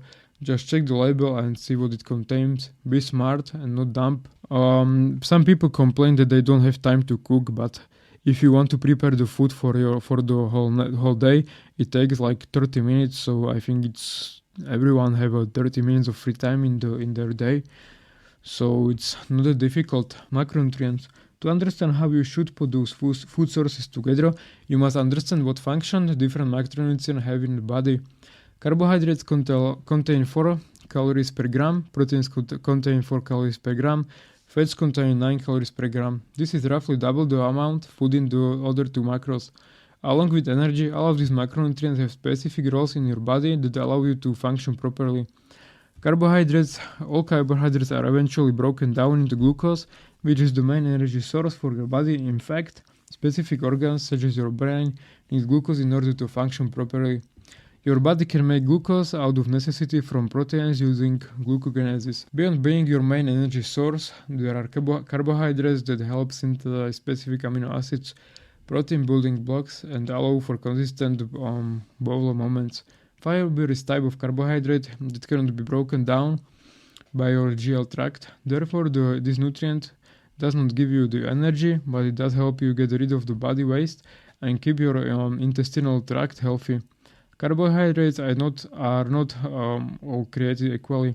Some are considered simple carbohydrates and others are considered complex. Simple carbohydrates are easy for your body to break down for energy or glucose. They have 1 or 2 sugar molecules and are found in the items that are usually sweet, such as honey, table sugar, syrup, agave, nectar, molasses, milk, yogurt, and fruit. Fruit does contain a natural sugar called fructose. However, fruit also have vitamins and minerals. These are your micronutrients needed in small amount. Phytochemicals not a needed nutrient but can have positive effect on health, and fiber. Fiber is not digested and therefore increases the amounts of time needed to break down the food item. Complex carbohydrates take more time for your body to break down. They are long strands of sugar molecules strung together and typically have a savory taste. They are found in foods such as starches and grains, rice, pasta, bread, and starchy vegetables. Other plants-based foods such as non-starchy vegetables, beans, nuts, and seeds contain carbohydrates but in lower amounts. Complex carbohydrates normally contain fiber unless they have been processed, where the grain has been stripped off its bran, which gives us white bread, white pasta, white rice, etc. These types of carbs become easier for your body to digest. Even though they are not sweet, the taste they will rise glucose quickly, just like a sweet simple carbohydrate. Your body can absolutely live without carbs, and you should keep intake as low as possible to stay healthy. Eat high carbohydrates only in specific cases, like when you have a job which burns a lot of energy, like construction worker, housekeeper, or waiter. But if you are out there sitting on your ass the whole day, keep intake close to zero. Only difference is that you should eat at least 50 grams before and after workout to ensure maximum anabolic insulin production. Protein allows your body to grow, build and repair tissues, and protect lean body mass, your muscle mass. Protein is composed of amino acids. Amino acids are building blocks of protein. There are 2 types of amino acids, non-essential and essential. Non-essential amino acids are not required to be consumed through the diets, as your body can actually make these. Essential amino acids are required through your diet. Essential amino acids can either be used on their own or in some cases they are transformed into non-essential amino acids. Protein-rich foods include meat, poultry, fish, egg, milk, cheese, and other types of animal by-product foods. These protein sources contain all of your essential amino acids. This does not mean that you have to eat animal foods to be healthy.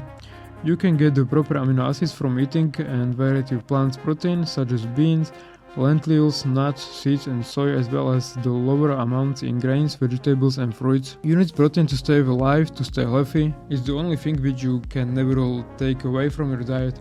If you don't eat at least 6 grams of protein a day, you are risking damaging of your inner organs. Each meat you should consist of a little bit of protein and carbs or fat for energy. Fat allows you to store energy, cushion organs, make certain hormones, absorb fats, soluble vitamins, and help with the cell membrane integrity.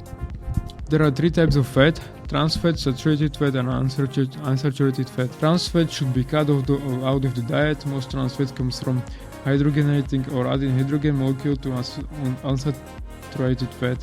This produces hydrogenated oil. This can be found in margarine, sautéing, baked goods, doughs and fried food. If you see trans fat on the label, it should be avoided. Saturated fat does not have any band caused by double bonds in the molecule because it's saturated in hydrogen molecules. In large amounts, saturated fat is known to increase cholesterol levels and can increase your risk of heart disease. Decreasing the amount of saturated fat in your diet can be beneficial. Saturated fat is mostly in animal sources with high fat content such as fatty beef, lamb, pork, poorly with skin, lard, cream, butter, full-fat cheese and dairy.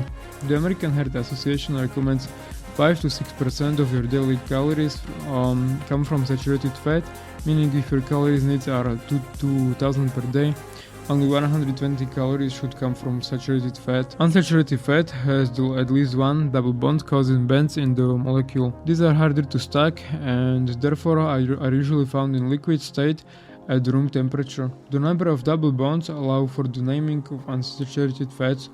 Monounsaturated fats have one double bond, while polyunsaturated fats have multiple or many. Unsaturated fats are known as the healthy fat as they can decrease your risk of heart disease. These healthy fats originate from plant sources such as avocados, nuts, butter, seeds, olives and oils. They can also be found in animal sources such as fatty fish including salmon, mackerel, sardines, tuna and herring. Fat gets a bad reputation because it is the highest calories and certain types of fat are not good for us, but you can focus on the type of fat and amount of fat is instrumental to healthy diet. The recommended amount of these different macronutrients are usually referred to macronutrient split. A good place to start is using the USDA recommendations. Carbohydrates 45 to 65%, protein 10 to 35%, fat 20 to 35%. Overall, they are considered healthy, but different combinations can help to achieve you different goals or help manage different diseases states. Each individual might thrive at different percentages, so what works for me doesn't have to work for you. Most effective diet on planet and most effective diet which there is and diet which I use. It's called not being fucking stupid moron and using your own brain. Even most stupid person can look at the food and say if it's healthy or not. So just look and choose healthy variants. It's simple as that. Avoid eating shit.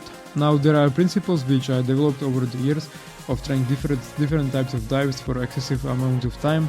Keystone for a bodybuilder and normal person is to choose how many meals a day he wants to eat, means what fits his day routine. Some people may eat a large meal 1 time a day, some 3 or 6. To ensure maximum protein synthesis and regeneration, you should put protein into your body at least 5 times a day. Does it mean that it must be food? Of course not. You don't need to eat every second, just choose the total amount of food which you need to consume a day based on your calories and split it into a couple foods. And here's what I am doing.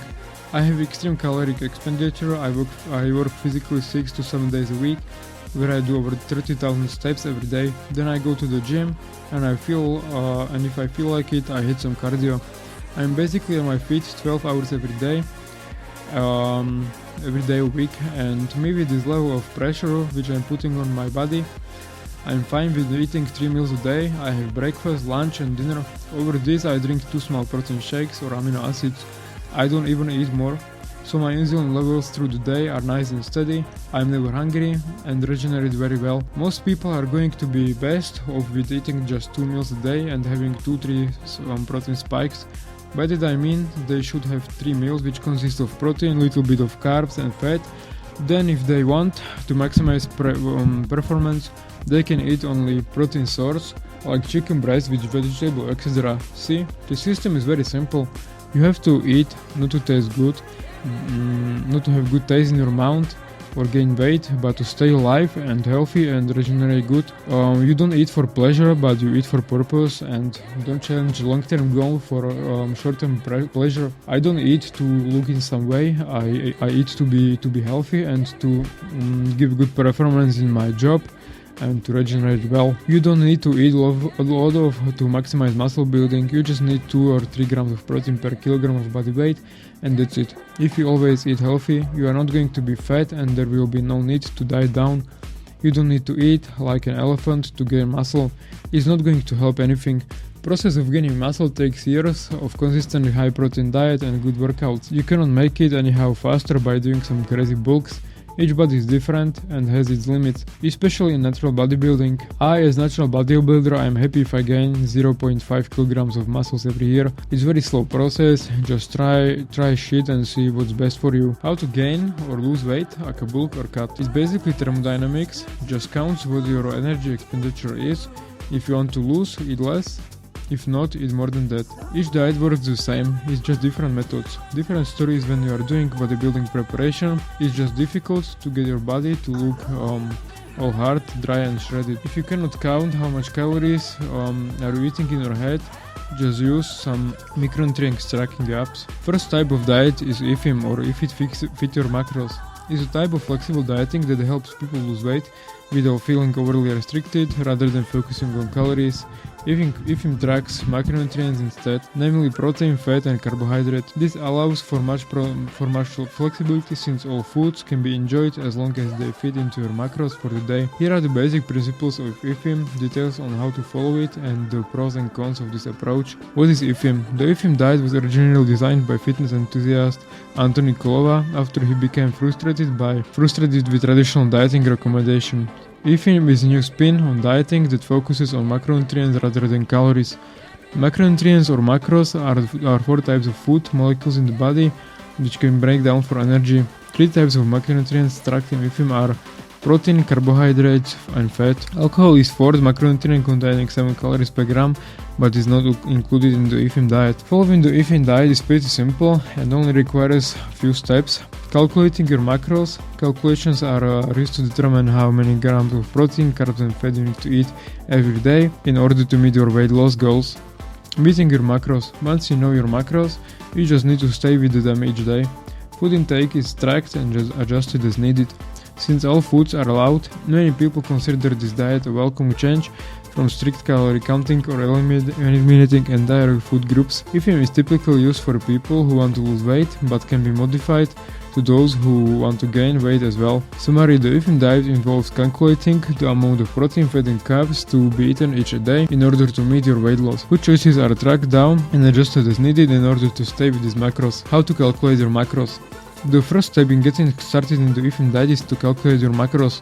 Most people use the free macro calculator on the IFIM website, but you can also calculate them manually. The general process is calculate your basic metabolic rate. Standardized equations are used to determine how much energy your body uses at the rest based on age, sex, height, weight. This is known as your basal metabolic rate, adjusted for activity level.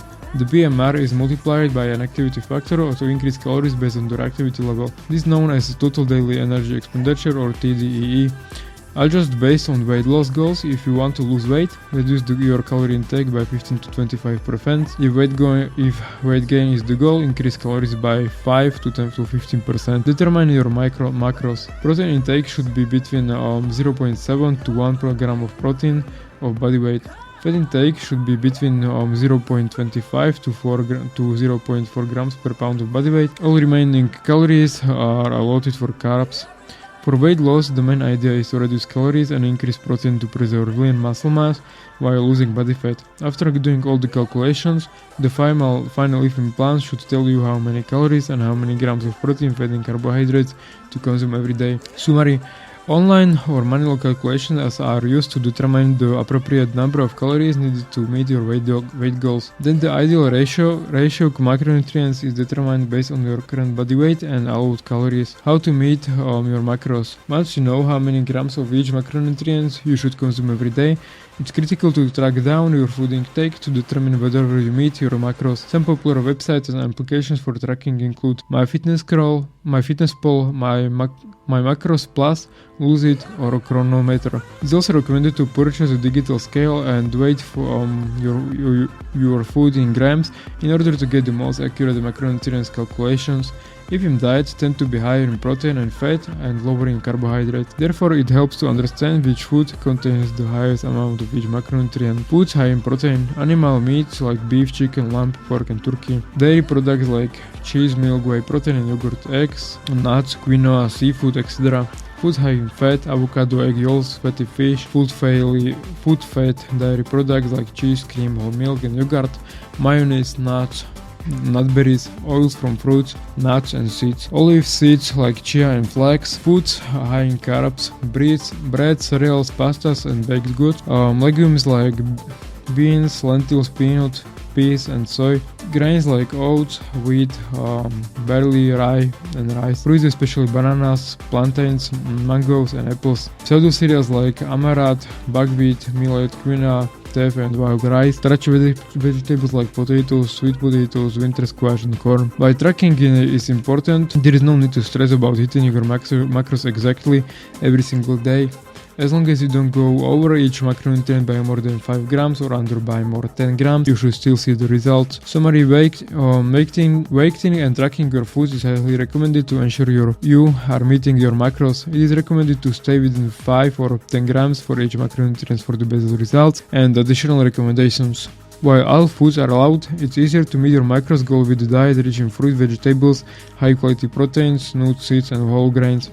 Most people will easily meet their macros and targets by consuming 80% of the calories from the whole foods and including 4 to 6 servings in fruits and vegetables every day. Exercise is encouraged by on the IBAN but not required. Activity level is accounted for when macros are initially calculated. So this is the basically thing which I'm doing, but which I was talking about before, like about my diet, but I'm tracking the calories in my head since I don't longer need to use macronutrient tracking apps because I'm doing this for such a long time that I can count it from memory. Other types of diets, they all follow the same thing: calories in versus calories out. You eat more than you give, you are gonna lose weight, etc. But these principles can help you maintain your diet. A ketogenic diet or keto diet is low carb, high fat diet. It can be effective for weight loss and certain health conditions, something that's been demonstrated in many studies. A keto diet is especially useful for losing excess body fat without hunger and improving type 2 diabetes or metabolic syndrome. On keto diet, you cut way back on carbohydrates, also known as carbs, in order to burn fat for fuels. It basically keeps carbs on zero. You get calories only from protein and fat. In ketosis, your liver uses fat from your body and diet to create ketones that your brain can use for energy. Fat also fuels your muscles. Keto diet is one of that limits carbs and has many potential health benefits. When you eat far fewer carbs, your body begins to burn down fat for fuel. This can put your body into metabolic state called ketosis. In this state, your liver turns fat into small energy molecules called ketones, which your brain and other organs can use for energy. Eating a keto diet lowers insulin level often dramatically, which can help you access your body fat stores for energy. Many studies have shown significant weight loss on keto without having to count calories. Keto diets may have other positive health effects, such as reducing blood sugar levels. So this is my number one diet, which I would recommend to everyone who is just wanting to lose weight very quickly. When I prepare for photo shoot or for the competition, I always use keto diet because it's extremely effective and very easy to maintain. But be careful about this, because like when you start to dieting, about 1 or 2 weeks, you are just depleting the glycogen levels and losing water, and you can very quickly lose the weight. But it's not fat. You actually start to lose the fat after you deplete the glycogen levels and you get rid of the water under the skin. So after 1 week of keto diet, you basically lose like 5 kilograms, but don't be mistaken, you didn't lose 5 kilograms of fat, it's just water under the skin and glycogen levels, because consumptions of carbohydrates, it holds water under the skin. You kind of start to look much worse on the keto diet, because your muscle get soft and puffy, but it's only temporary until you lose all the fat, and then you can put the carbs back on your diet again, because when your muscles are depleted from the carbohydrate, puffy and soft, so you are not very hard, and you still have a kind of lot of fat, so you look kind of very bad. But if you lose this fat and then you put the carbohydrates back in, you will look amazing, and it's very easy to get to the shape. Like you can do it in 10 weeks or 8 weeks. You can do in 8 weeks like minus 15 kilograms. It's definitely possible on keto diet, and I would recommend it to every obese person who is struggling to lose weight. Carbs wave or carb cycling, very effective diet which is mostly used by professional athletes in the contest spread. If you want to know more, just read something on the internet about it. It's basically something like you have the same amounts of protein and fat every day, and you are just playing with amounts of carbs. Like one day you get 50 grams of carb, the another 100, the other 300, and you are just cycling it, so your metabolism doesn't slow down. Intermittent fasting diet for busy people, also very healthy and beneficial, further explained in the articles which you can find online. It's basically something like you choose how many hours a day you want to be fasting and how many hours you want to be eating. Like you can do 16 hours of not eating and 8 hours of eating. In these 8 hours you will put like 3 or 4 big meals, and then you fast for 16 hours. It's very beneficial because in this state of fasting your body is losing fat and killing old cells, so it's very healthy. The Whole30 program, if you're concerned about the skin conditions, allergies, gut disturbances or symptoms, the Whole30 inflammation, this diet might be for you. The concept behind the Whole30 is to eat whole foods for 30 days while completely avoiding off-limits foods such as sugar, grains, dairy, legumes, alcohol, and stuff like this. I will not even get further into this because it's all included and written in my book. The next diet is the zone diet. It's basically same shit. You just eat normal healthy foods, and you are supposed to lose the weight and clean your body. Paleo diet is a moderate protein, higher fat, lower carbohydrate diet that attempts to mimic the diet of omnivorous hunter-gatherer ancestors during the Paleolithic era. It's based on eating naturally occurring foods with little to no processing. When you can eat its protein, carbohydrates and fats. Conclusion: with all this being said, you can really see that eating is not that difficult. It's just about choosing the right healthy foods and playing with the amounts and frequencies you to eat. As I said in the beginning, I try to explain things in the most simple way possible so you can change your life and don't feel stressed about it. Because any restrictions, diet or counting calories, maybe weighting every gram of the food doesn't work in the long run. You need to develop some kind of system which works for you and which you can maintain. But of course, there can be some specific times when you want to look good, so you need to sacrifice a couple of months to get into the shape. Then it's up to you which diet approach you choose. It's basically cutting down on the calories, weighting yourself every week and taking the pictures every week, so you can just play with macronutrients intake and slowly increase cardio and lower calories. Like if you go to the wedding or competition for the summer, just don't go to extremes, don't develop eating disorders or body dysmorphia, just be normal and eat healthy. Eat healthy food. In another book, I will list specific plans which you can use while dieting. What should you achieve when it comes to body looks and dieting? Normal people who are not professional competitive athletes don't need to go through bulks or cuts, it's just pointless. Let's say you could gain extra grams of muscle by overeating yourself for months and gaining 10 kilograms of extra fat, which people call bulk. Even though you would lose it all when you will diet down. Because of the caloric deficit, which diet is, you will burn a little bit of muscles as well. So like the absolute best approach for normal people, whether they are experienced lifters or not, is to diet down to healthy percent of the body fat and stay on that level basically forever and eat the same amount of calories all the time, or eat a little bit more when adding more workouts or cardio. Being at an optimal body fat percentage allows you to build optimal muscle building for your functional and everyday life. You don't need to eat excessive amounts of calories to build muscles. You just need to train hard and have enough of protein in your diet. Don't do sudden weight drops or gains, just maintain what you already have, unless you need to make weight class in some sport. Of course I did bulks and cuts, but I learned my lesson and I realized that it's better to stay low oil on low body fat percentage low year around and just eat, train and train and have fun. So absolutely optimal body fat for me, for men, is from 9 to 12%. Anything above or under that is not optimal for muscle building, health and hormone production. Get your fat measured, and if you are above, lose it first and then maintain, or if you are under, gain a little bit of fat and then maintain. People don't have self-critic, so I know probably you think that you are like 0% of body fat right now, even if you are like 30. Being in this percentage allows you to look very good and make consistent steady gains. So simply, if you are like 20, 25, 30%, just diet it down to 10 or 12% of body fat. It can take months, so do it slowly, steady, so you don't have stress from it. Truth is that you can absolutely build muscles while burning fat.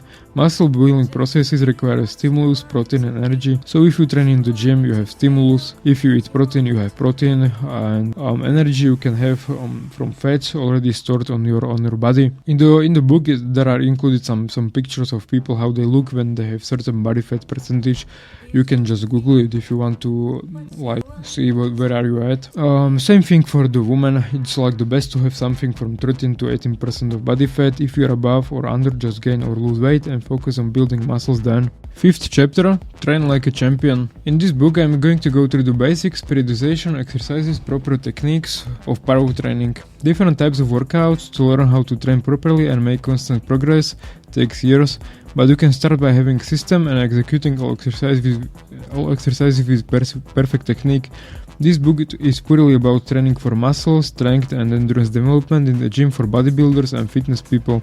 Of course, there are many different types of exercises which you can boost your performance when you're a professional runner or biker, but you can train in the gym properly. You will basically gain ability to execute any sports without further preparation. See my example. I ran the whole marathon under 5 hours in winter without any preparation, just because I felt like it. And this is because I got extreme conditions by going to the gym, and my legs are extremely strong by years of doing heavy leg workouts. I squatted 300 kilos, deadlifted 310 kilos, benched 180 kilos when I was 19. That was my top priority, and I decided not to push my luck any further. I won the powerlifting championship when I was a kid. Other time I ended up a second.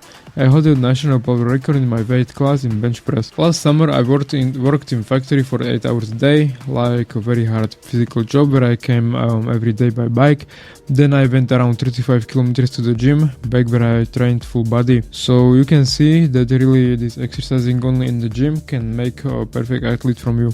I don't want to flaunt myself, but I'm saying this just to prove my point that I know how to effectively train as an athlete. In my opinion, you can push your body to incredible performances if you have the right mindset. It's just about wanting it really bad. All performance and power is locked inside your genetic code. You just have to unlock it by hours in the gym. Your body is capable of anything. Literally nobody in my family tree never did any sport on any level, and yet I became a professional athlete just because I wanted. Being good and effective in training is not only about developing muscles and power, it's about becoming the ultimate machine which can do the impossible. You should focus on every aspect of sport, developing muscles, being able to run fast, jump really high, being able to swim, etc. It is not just about being a huge stone of muscles, which cannot do anything else, that lifts dumbbells, but by following principles mentioned in this book, you will get better in every sport. It is 70% food and 30% training. Bro, I'm gonna be honest with you, it's all bullshit. It's 90% training. If you eat all the supplements and protein in the world and you do not know how to train like a fucking hardcore motherfucker, you will never get any results. Over the years I have tried hundreds of training methods from the best athletes around the globe, so I know exactly which methods to use when cutting, gaining strength muscle, or if you just simply want to feel better and have fun in the gym or be sexy, good to attract more of the opposite gender. I will teach you how to create ultimate smart personalized plan according to your lifestyle goals, body composition and actual sport performance. It is usually planned for a period of 3 to 6 months depending on your goals. Basic takes about strength training. Weight training is organized exercise in which muscles of the body are forced to contract under tension using weights, body weight or other devices in order to stimulate growth, strength, power and endurance. Weight training is also called resistance training and strength training. The basis of weight training is success of combination of factors, sometimes called FIT. Frequency of training, how often, intensity of training, how hard, time spent, session time, types of exercise, which exercise, muscle and movement. To understand of your muscles and how they work is essential for strength training. There are two types of muscle contractions: isometric contractions, the muscle does not lengthen. An example of this is pushing against the wall. Isotonic contractions, the muscle shortens and lengthens. The shortening phase is called concentric in contraction and the lengthening phase is called eccentric contraction. An example is dumbbell arm curl, where the muscle shortens as you raise the dumbbell, concentric, and lengthens as you lower it, eccentric. Eccentric contractions are mainly when you give you some sore muscles. Joint movements. Movement contractions relates to joint movements. Four important joint movements are flexion, extension, abduction and adduction. Flexion is when you decrease the angle in the joint. An example is the upward movement of an arm curl, which decreases the angle in the elbow joint. Extension is the opposite movement that is increased the angle while lowering the weight. Abduction is moving a body part away from the middle of the body in the side plane. An example is raising a leg out the side of the body. Adduction is bringing the body parts toward the middle in the line of the body. Muscle groups. The main muscle groups of interest that make up the human body are the abdominals, adductors, dorsal muscles, middle back, shoulders, arm extensors, wrist extensors, gluteals, arm flexors, wrist flexors, scapular flexors, shoulder blade, tight flexors, hamstrings, lumbar flexors, lower back, surae, calves, pectorals, chest, quadriceps, front thigh and trapeze upper back. Looking at it in less detail, the major muscle groups are arms, shoulder, chest, back, legs, bottom and abdomen. There are several ways to target all of your muscle groups during the training. You can perform a range of exercises that work your entire body in single session, for example full body training. You can do body split type training, for example upper body focus day, lower body focus day, which is common during traditional bodybuilding workouts. You can focus on the major lifts, squats, bench press, deadlifts, clean and jerk snatch, which tends to focus on the large muscle groups, reps, set and RM. You will need to know these basic terms used in workouts. Repetition is one completion of an exercise, one chin up, one squat up, one arm curl. A set is the selected number of repetitions before your rest. Let's say 10 repetitions to one set of arm curls. The rest interval is the time between sets. The 1 RM is repetition maximum. Is your personal best of the most you can lift once in any exercise. So 12 RM is the most can lift in 12 repetitions. Example: barbell arm curl, 40 kilos, 3 sets for 12 repetitions, 60 seconds rest. That would mean 3 sets for maximum arm curls with a weight of 60 kilos with 60 rests in the between sets. So how do you know how many rep sets and what rest time is best for you? Here is how it works in broad terms. The finer details are for you and your trainer to work on. Strength training uses the most weight, the least number of repetitions and longest rest. Hypertrophy or muscle size training utilizes lighter weights and more repetitions and less time. Strength endurance has less weight gain with more repetitions and even less rest. Power training involves lighter weights and longer rest while concentrating on the speed of the lift. These are general principles, adjust sets, reps, rest, and exercise types to find the best combination for you. Example here is how an exercise program for the bench press might look according to different goals, starting from theoretical personal best 160 kilos bench press, strength 100 kilos, 2 sets for 5 repetitions, hypertrophy 120 kilos, 3 sets for 10 repetitions, strength endurance 100 kilos, 3 sets for 15 repetitions, power 90 kilos, 3 sets for 8 repetitions. Each have different break time. One point to note here is that it is mandatory to take adequate rest between heavy loaded sets in strength training in order to achieve the best results. In power training, a sufficient rest interval is also important because each lift has to be done at high explosive velocity for best effect. So in strength and power training, make sure you get the required rest in between sets In hypertrophy and strength endurance, it is not as crucial to use shorter intervals, although it is ideal if you can. Speed of exercise execution. Contraction velocity is the speed at which an exercise is performed, and this also has an effect on training outcomes. Here are some general guidelines for weight training goals. Strength 1 to 2 seconds, concentric and eccentric. Hypertrophy 2 to 5 seconds, concentric and eccentric. Endurance 1 to 2 seconds, concentric and eccentric. Power less than 1 second, concentric. 1 to 2 seconds, eccentric. This means for 1 repetition. Calculating RM. According to the US National Strength and Conditional Association, the theoretical distribution of repetition against of percentage of RM, your maximum lift is distributed by follows. Using the bench press example of 160 kilos per 1 RM. If 100% is 60 kilos, 85% should be 136 kilos for 6 repetitions, etc. This means that you should be able to do 1 lift as your personal best, 6 lift at 85% of your personal best, and 50 lift of your 65% of your 1 RM personal best, and with the proportional percent for any lift in between and probably below. Don't consider this an absolute reference, it's only a guide and basis for which to choose appropriate weights for working out. Testing your 1 RM for your weight training exercises. Building strength, size, endurance of muscles are built by overload principle.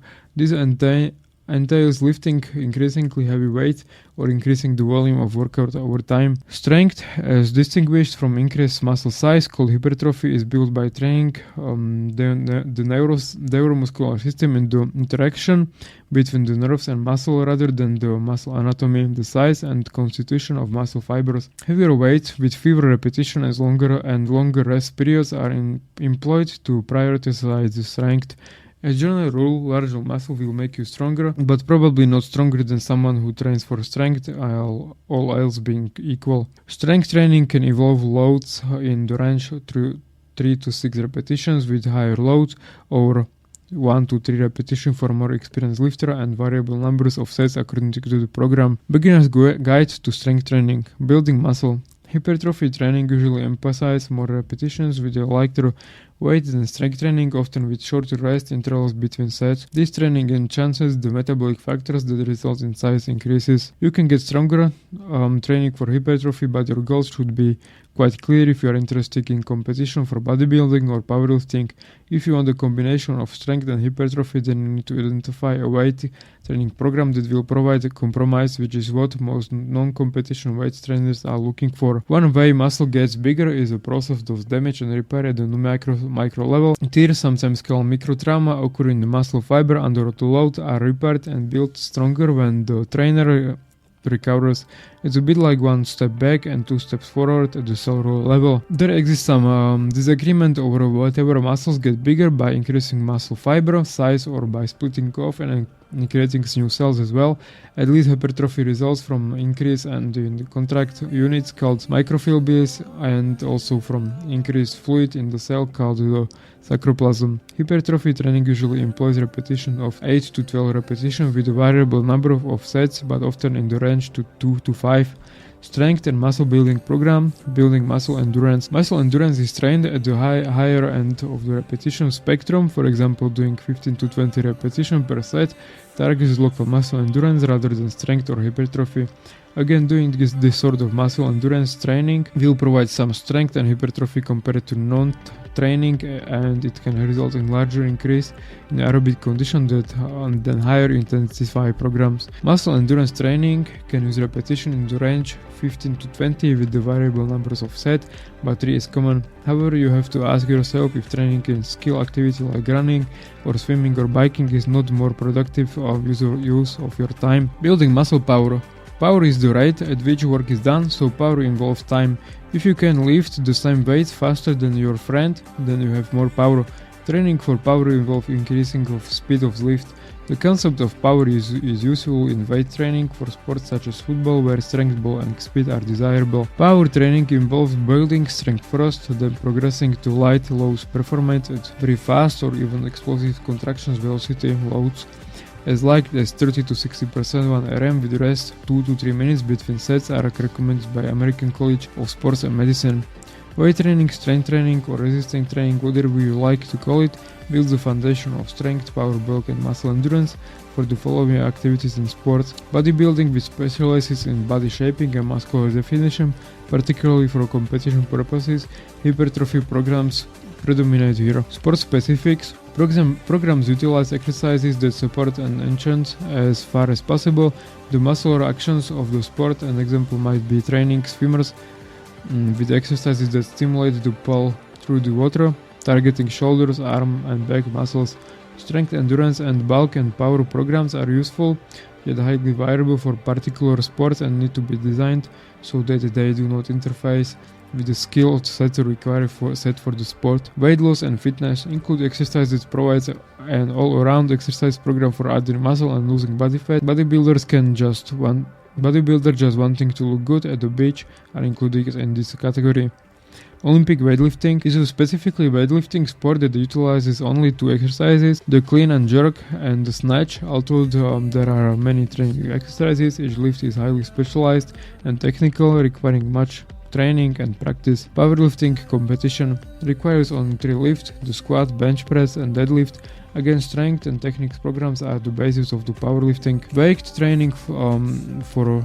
training for power, frequency, and overtraining. How often and how much you train depends on your goals, experience, age, health, fitness, and other factors such as equipment, accessibility, and time and availability for training. A trainer or coach should take all of these factors into consideration and design a plan that suits your circumstances and goals. The fine balance in weight training is the balance between muscles, nervous system, and stimulation, adaptation, and recovery. Too much intensify volume and frequency too quickly, and overtraining syndrome can destroy your progress.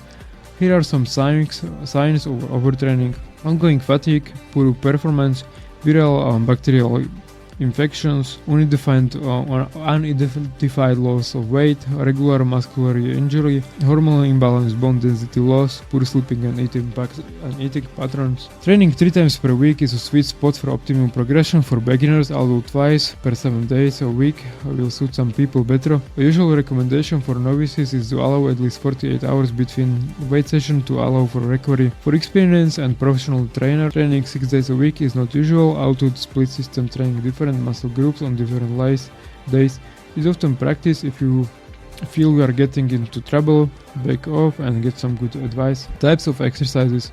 Many hundreds of exercises exist to target many muscles and muscle groups, and it can get more than a little confusing for the average beginner to choose. Exercise variations come from free weights, machines, racks and frames, body-only exercises, bands, balls and more. So the type of the exercise can be classified by equipment type, muscle, target or even fitness goal. For example, aerobic or strength exercise, treadmill or lat pull-down machine. Compound exercises. Compound exercises are those that involve more than one joint and often several large muscle groups. Example: squat, deadlift, sit, cable row, lat pull down.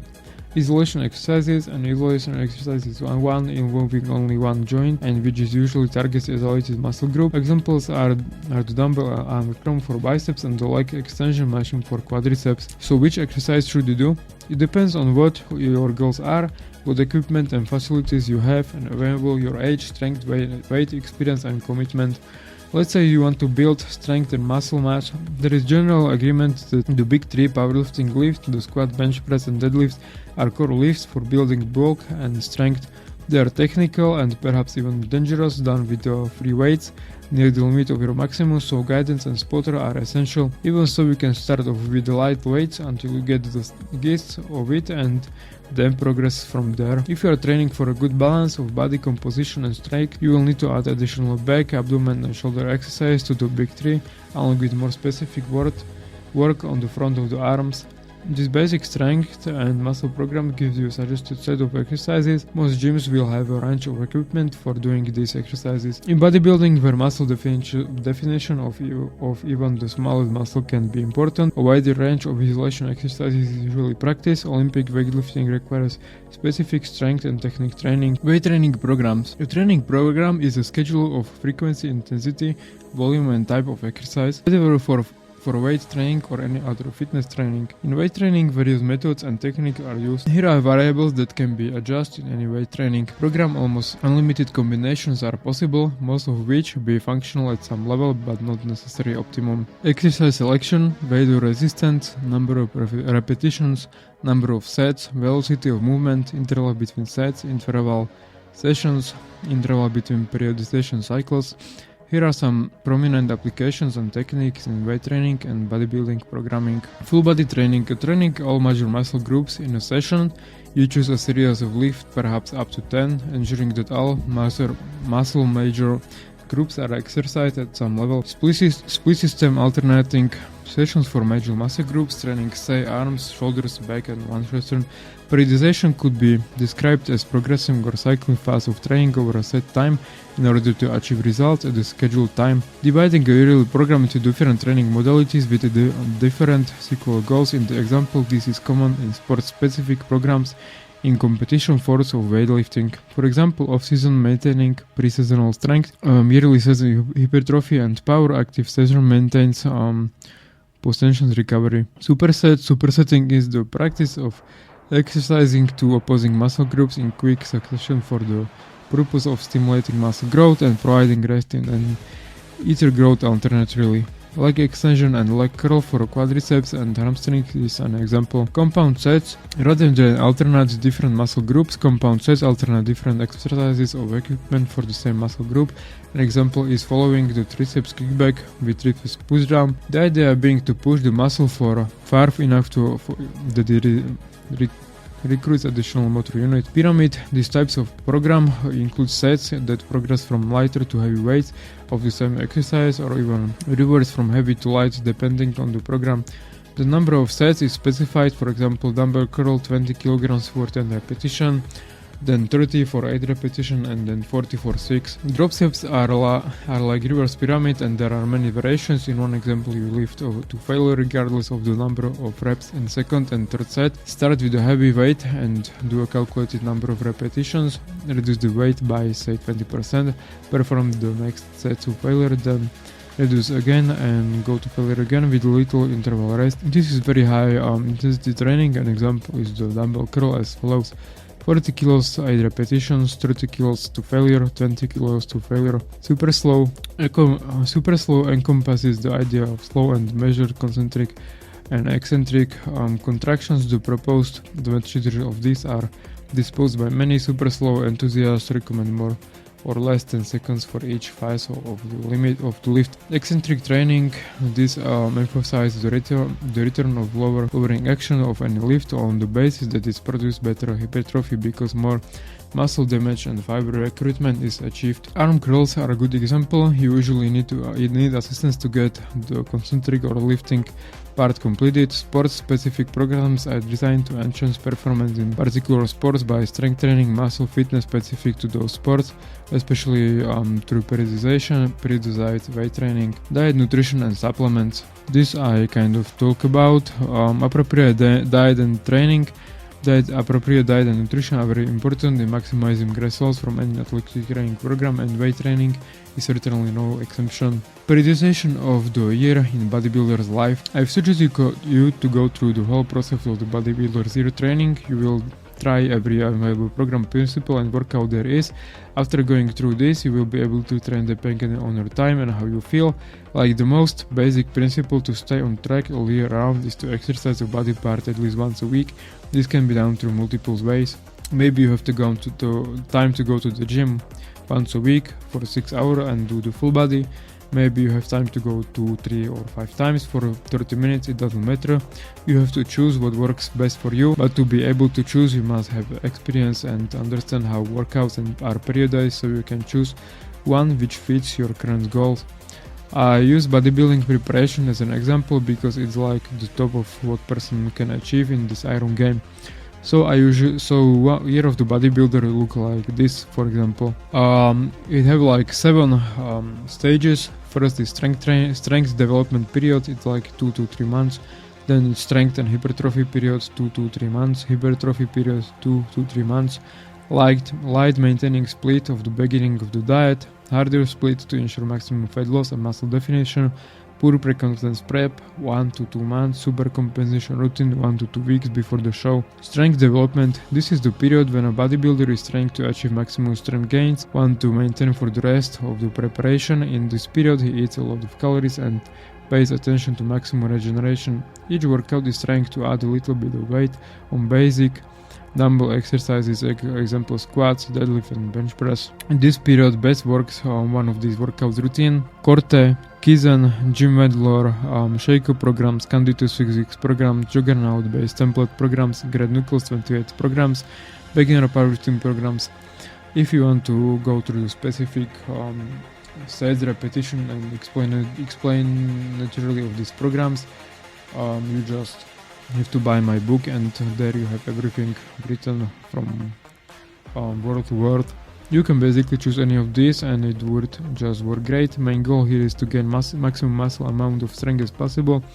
Best is to choose the program where you exercise 3 days a week, so in next step you can add 1 more day of exercise. Strength and hypertrophy period, here you should choose a program where you train body parts twice a week and still try to get a bit stronger. You should train 4 times a week. You can choose this split, for example: Monday full body, Tuesday off, Wednesday off, Thursday back, shoulders, abs, Friday legs, calves, Saturday chest, triceps, Sunday off, or something else.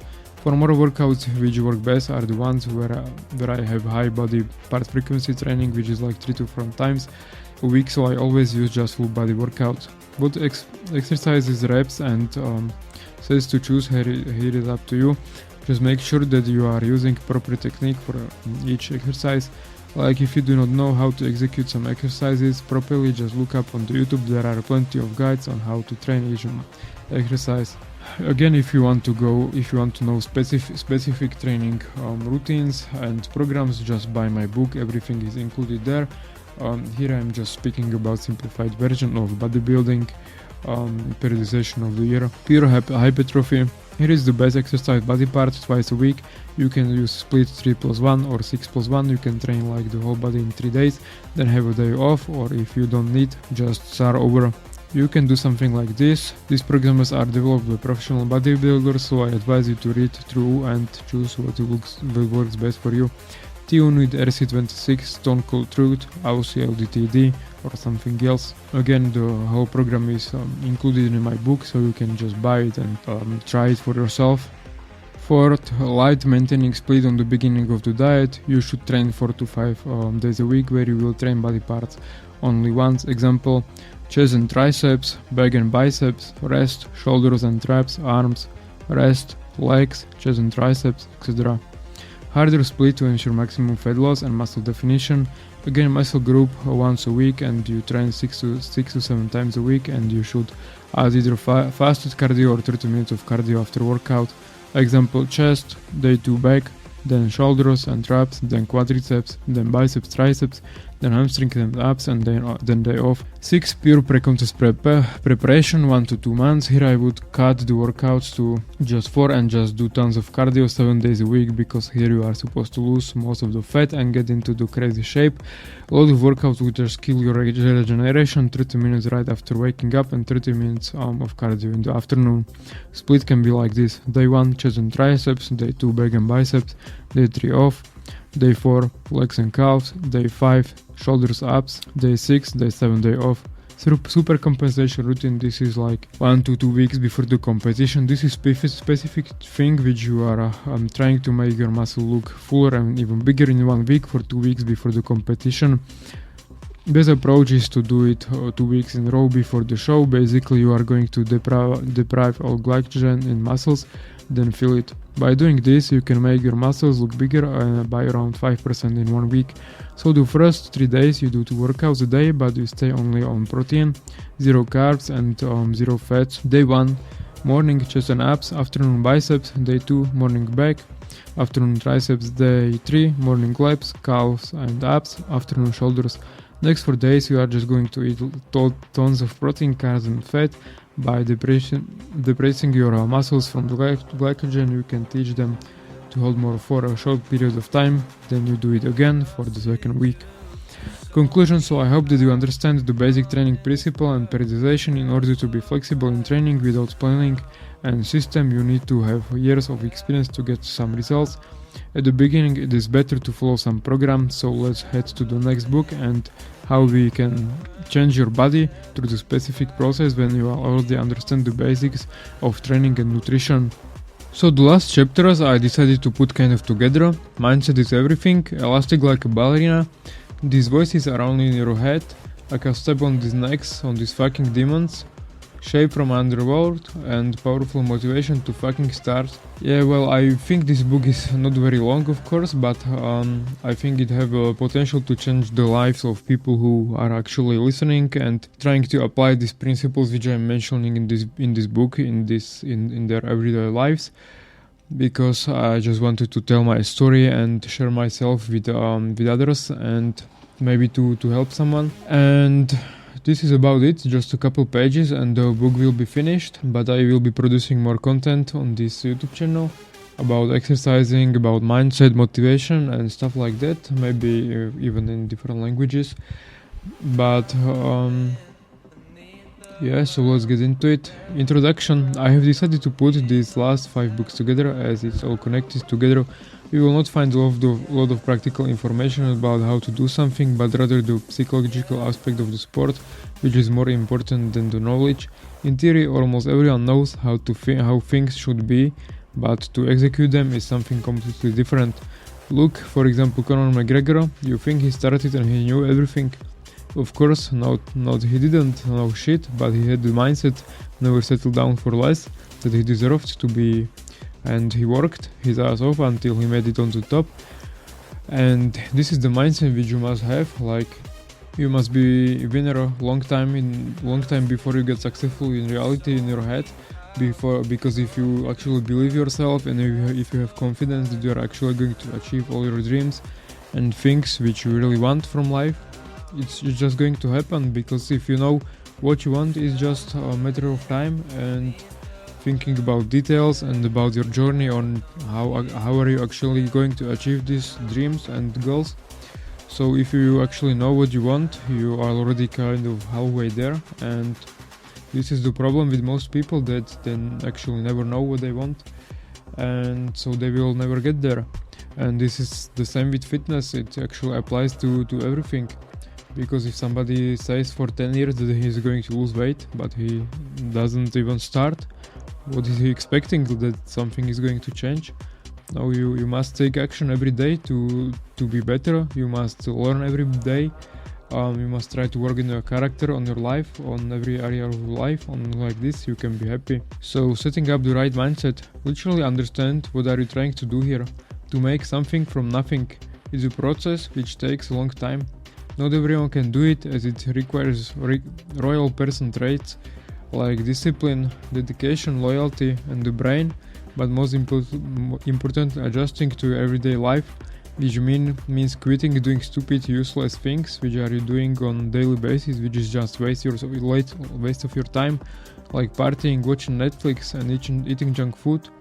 You must replace your habits, form new ones and stick to them every day for the rest of your life. Bro, I'm not gonna lie to you, it's fucking hard, it's hard to fucking wake up every day knowing that you want to push yourself, that you want to be better and actually perform the work on yourself. If you can do this, bro, you can change yourself, you can change everything in your life. I truly believe that. Once you fucking fall in love with the process of working on yourself and on your life, you will become proud of yourself. Your environment will become proud of you. Everything in your life will start to turn into better days. For real, you are going to start to see solutions to many different problems in your life. Become part of the hard-ass fitness motherfuckers who are not bitching about things which they don't have. They simply do the work and then take it, bro. Fitness community is full of motivated, capable people. They wake up every day knowing they have purpose and common passion. Like seriously, it's so powerful to have fitness people around you.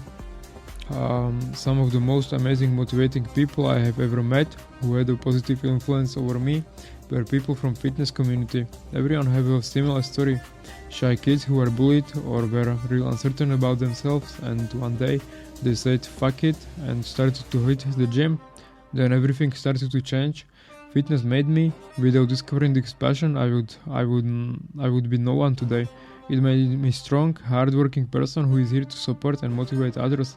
Like literally anyone new who comes into my life is interested in lifting weights. It's so powerful. Gym can be like your church, one place where you can go and just tell the world to fuck the shut up and just listen to music, lift weights like a beast. People are going to abandon you, you are going to lose money or job or be in a hard situation many times in life. But this one thing can stay with you forever. It helped me with when I was going through the breakups or difficult times, or when I was losing friends. Like also with fighting with parents. Like bro, I was fucking broke, homeless, but I was still going to the gym because I always knew that this one thing I'm doing right, no matter what are the circumstances, and I always believed that I can have better life even if I'm coming from third world country, which is like very poor.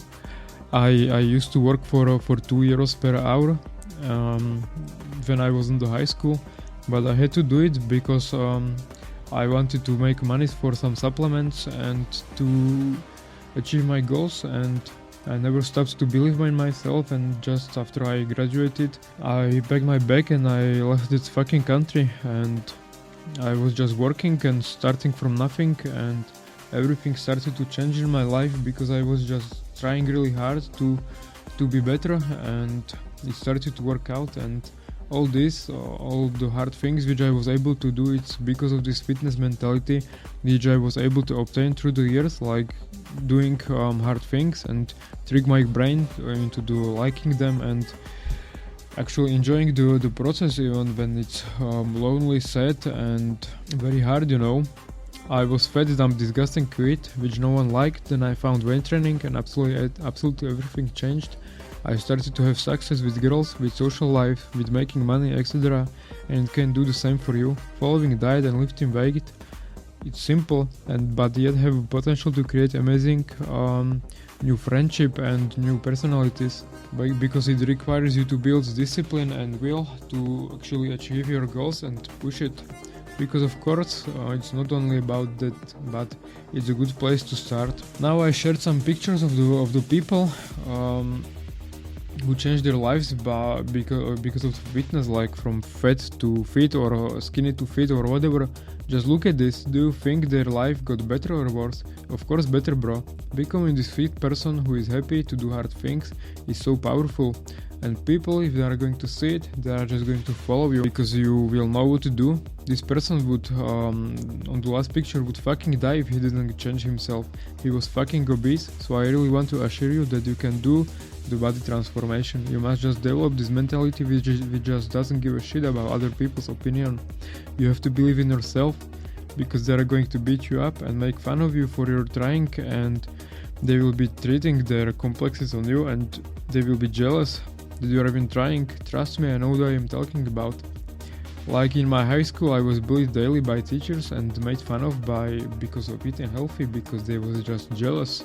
So fuck small-minded people. If someone doesn't understand what are you doing, just say goodbye to him and tell him to fuck off and just watch. Then do the hard work and fucking kill it, bro. I believe in you. You can do this, don't let me down. Mindset is everything.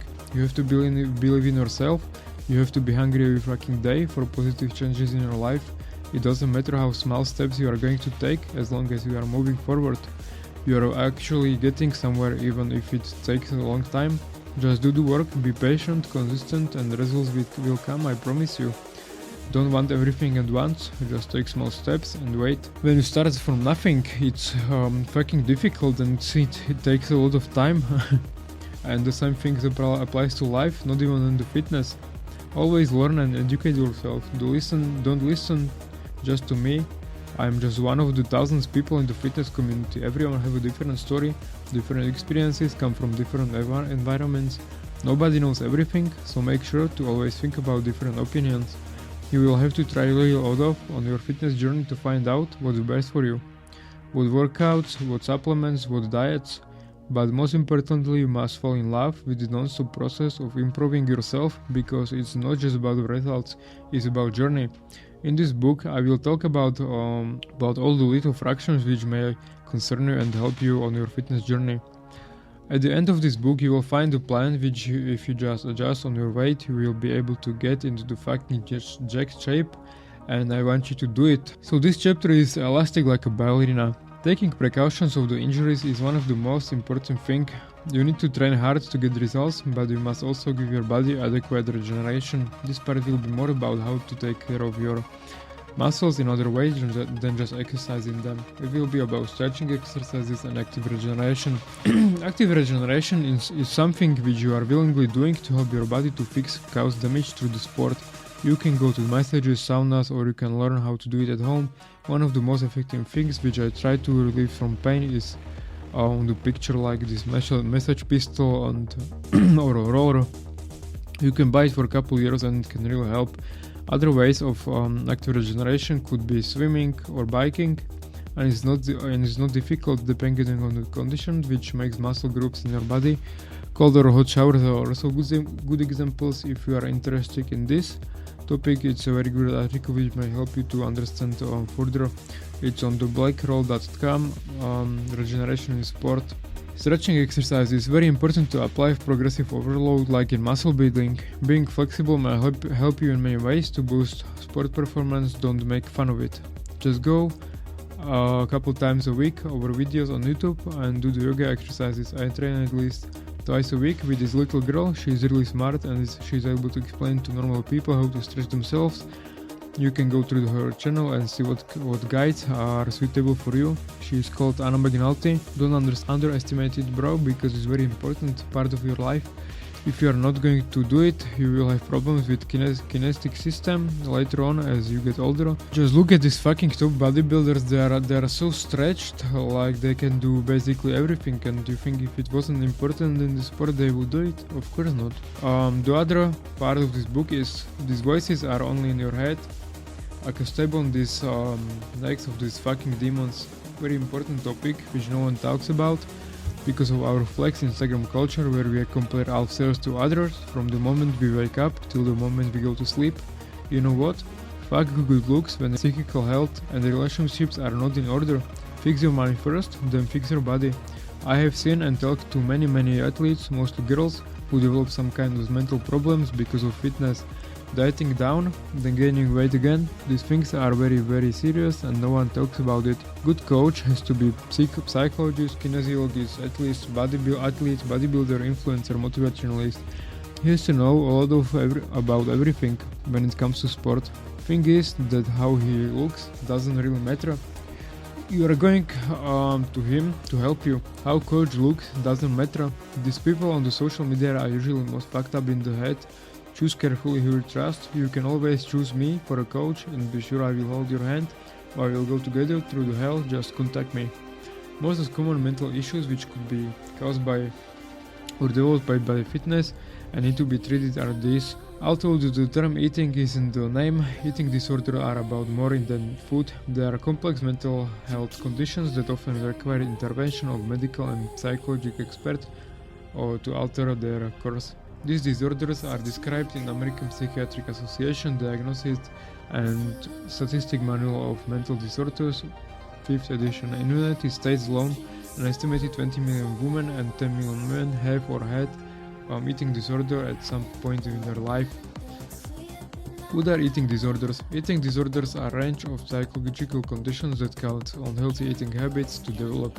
They must start with an obsession with food, body weight or body shape. In severe cases, eating disorders can cause serious health consequences and may even result in death if left untreated. Those with eating disorders can have a variety of symptoms, however most include severe restrictions of food binges or purging behaviors like vomiting or over-exercising. Although eating disorders can affect people of any gender at any life stage, they are mostly often reported in adolescents or young women. In fact, up to 13% youth may experience at least one eating disorder by the age of 20. Some eating disorders are mental health conditions marked by obsession with food or body shape. They can affect anyone but are most prevalent among young women. What causes them? Experts believe that eating disorders may be caused by a variety of factors. One of these is genetics. Twin and adoption studies involving twins who were separated at birth and adopted by different families provide some evidence that eating disorders may be hereditary. This type of research has generally shown that if one twin develops an eating disorder, the other has 50% likelihood of developing one too on average. Personality traits are another cause. In particular, neuroticism, perfectionism, and impulsivity are three personality traits often linked to a higher risk of developing eating disorder. Other potential causes include perceived pressures to do teen, cultural preferences for teens, and exposures to the social media promoting such ideas. In fact, certain eating disorders appear to be mostly non-existent in cultures that haven't been exposed to Western idea of thinness. That said, culturally accepted ideas of thinness are very present in many areas of the world, yet in some countries, few individuals end up developing these eating disorders. Thus, they are likely caused by a mix of factors. More recently, experts have proposed that the differences in the brain structure and biology may also play a role in the development of the eating disorder. Summary: eating disorders may be caused by several factors. These include genetics, brain biology, personality traits, and cultural ideas. First is anorexia nervosa. Anorexia nervosa is likely the most well-known eating disorder. It generally develops during adolescence or young adulthood and tends to affect more women than men. People with anorexia generally view themselves as overweight, even if they are dangerously underweight. They tend to constantly monitor their weight, avoiding certain types of food and severely restrict their calories. Bulimia nervosa. Bulimia nervosa is also another well-known eating disorder. Like anorexia, bulimia tends to develop during adolescence and early adulthood and appears to be less common among men than young women. People with bulimia frequently eat unusually large amount of food in a specific period of time. Each binge eating episode usually continues until the person becomes painfully full. During a binge, the person usually feels that they cannot stop eating or control how much they are eating. Binge can happen in any type of food, but mostly commonly occur with foods that individual would normally avoid. Summary: people with bulimia nervosa eat large amounts of food in short periods of time, then purge. They fear of gaining weight despite being at a normal weight. Binge eating disorder. People with binge eating disorder regularly and uncontrollably consume large amounts of food in short periods of time, unlike with people with other eating disorders that do not purge. Pica is considered another eating disorder that involves eating things which are not considered as food.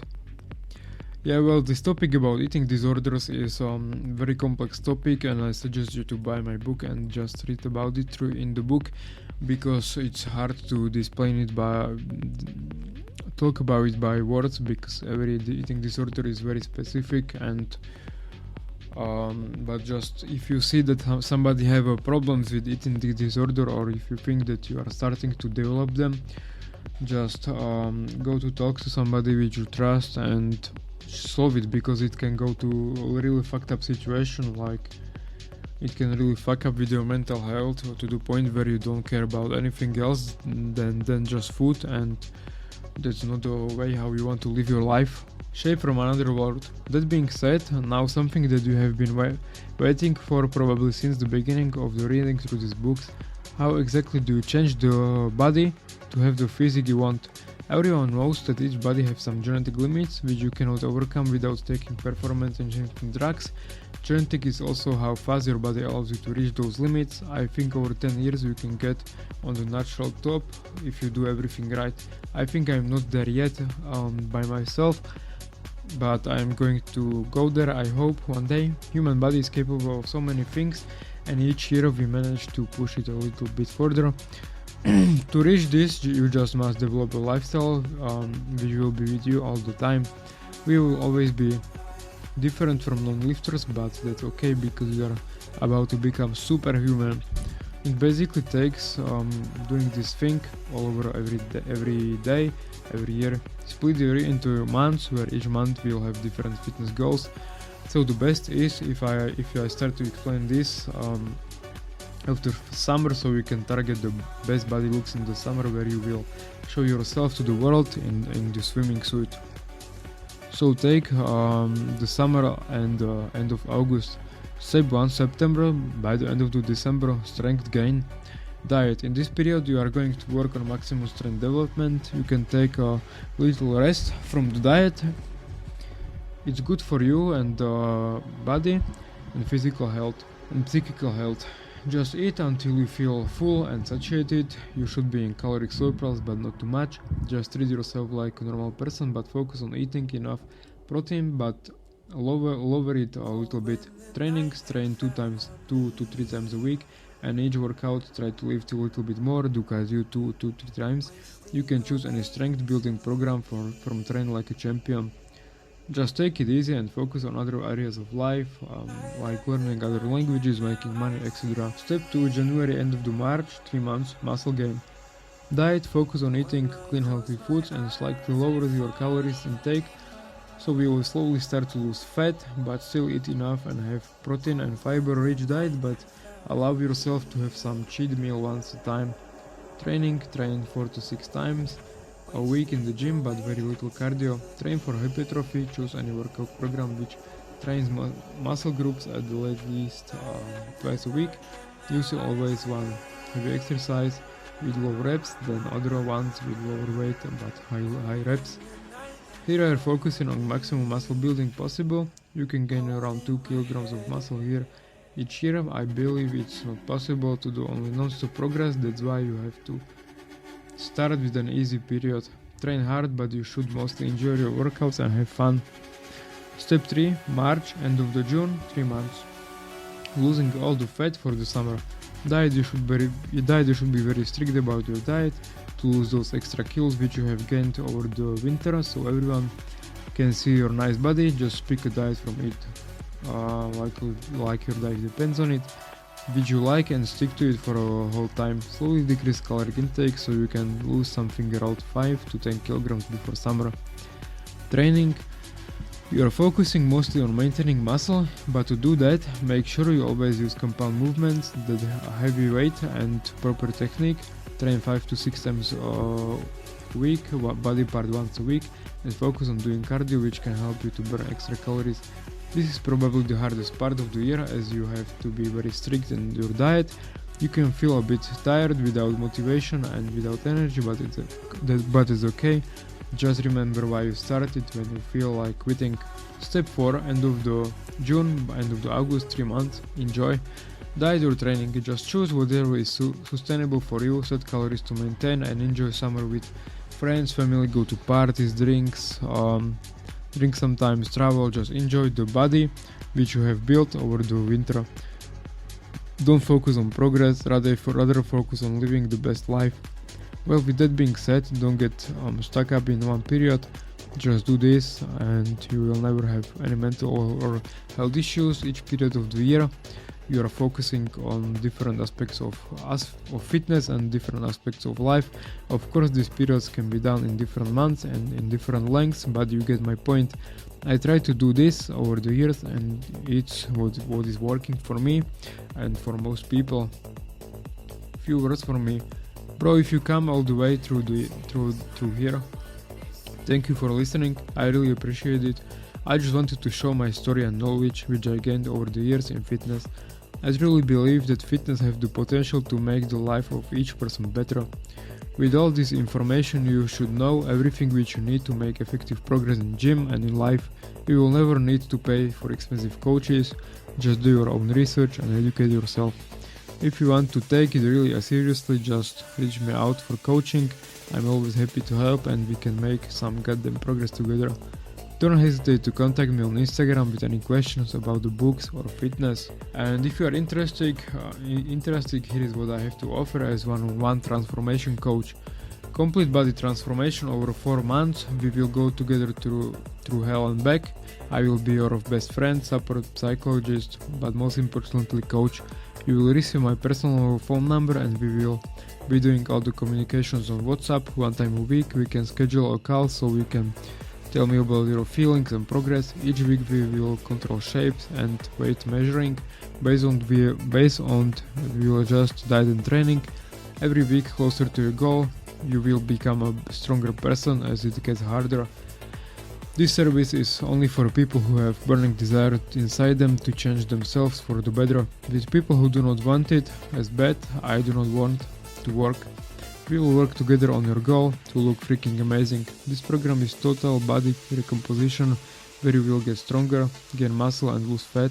If you will manage to reach, by the end you will know all my knowledge which I acquired through the years, how to do bodybuilding.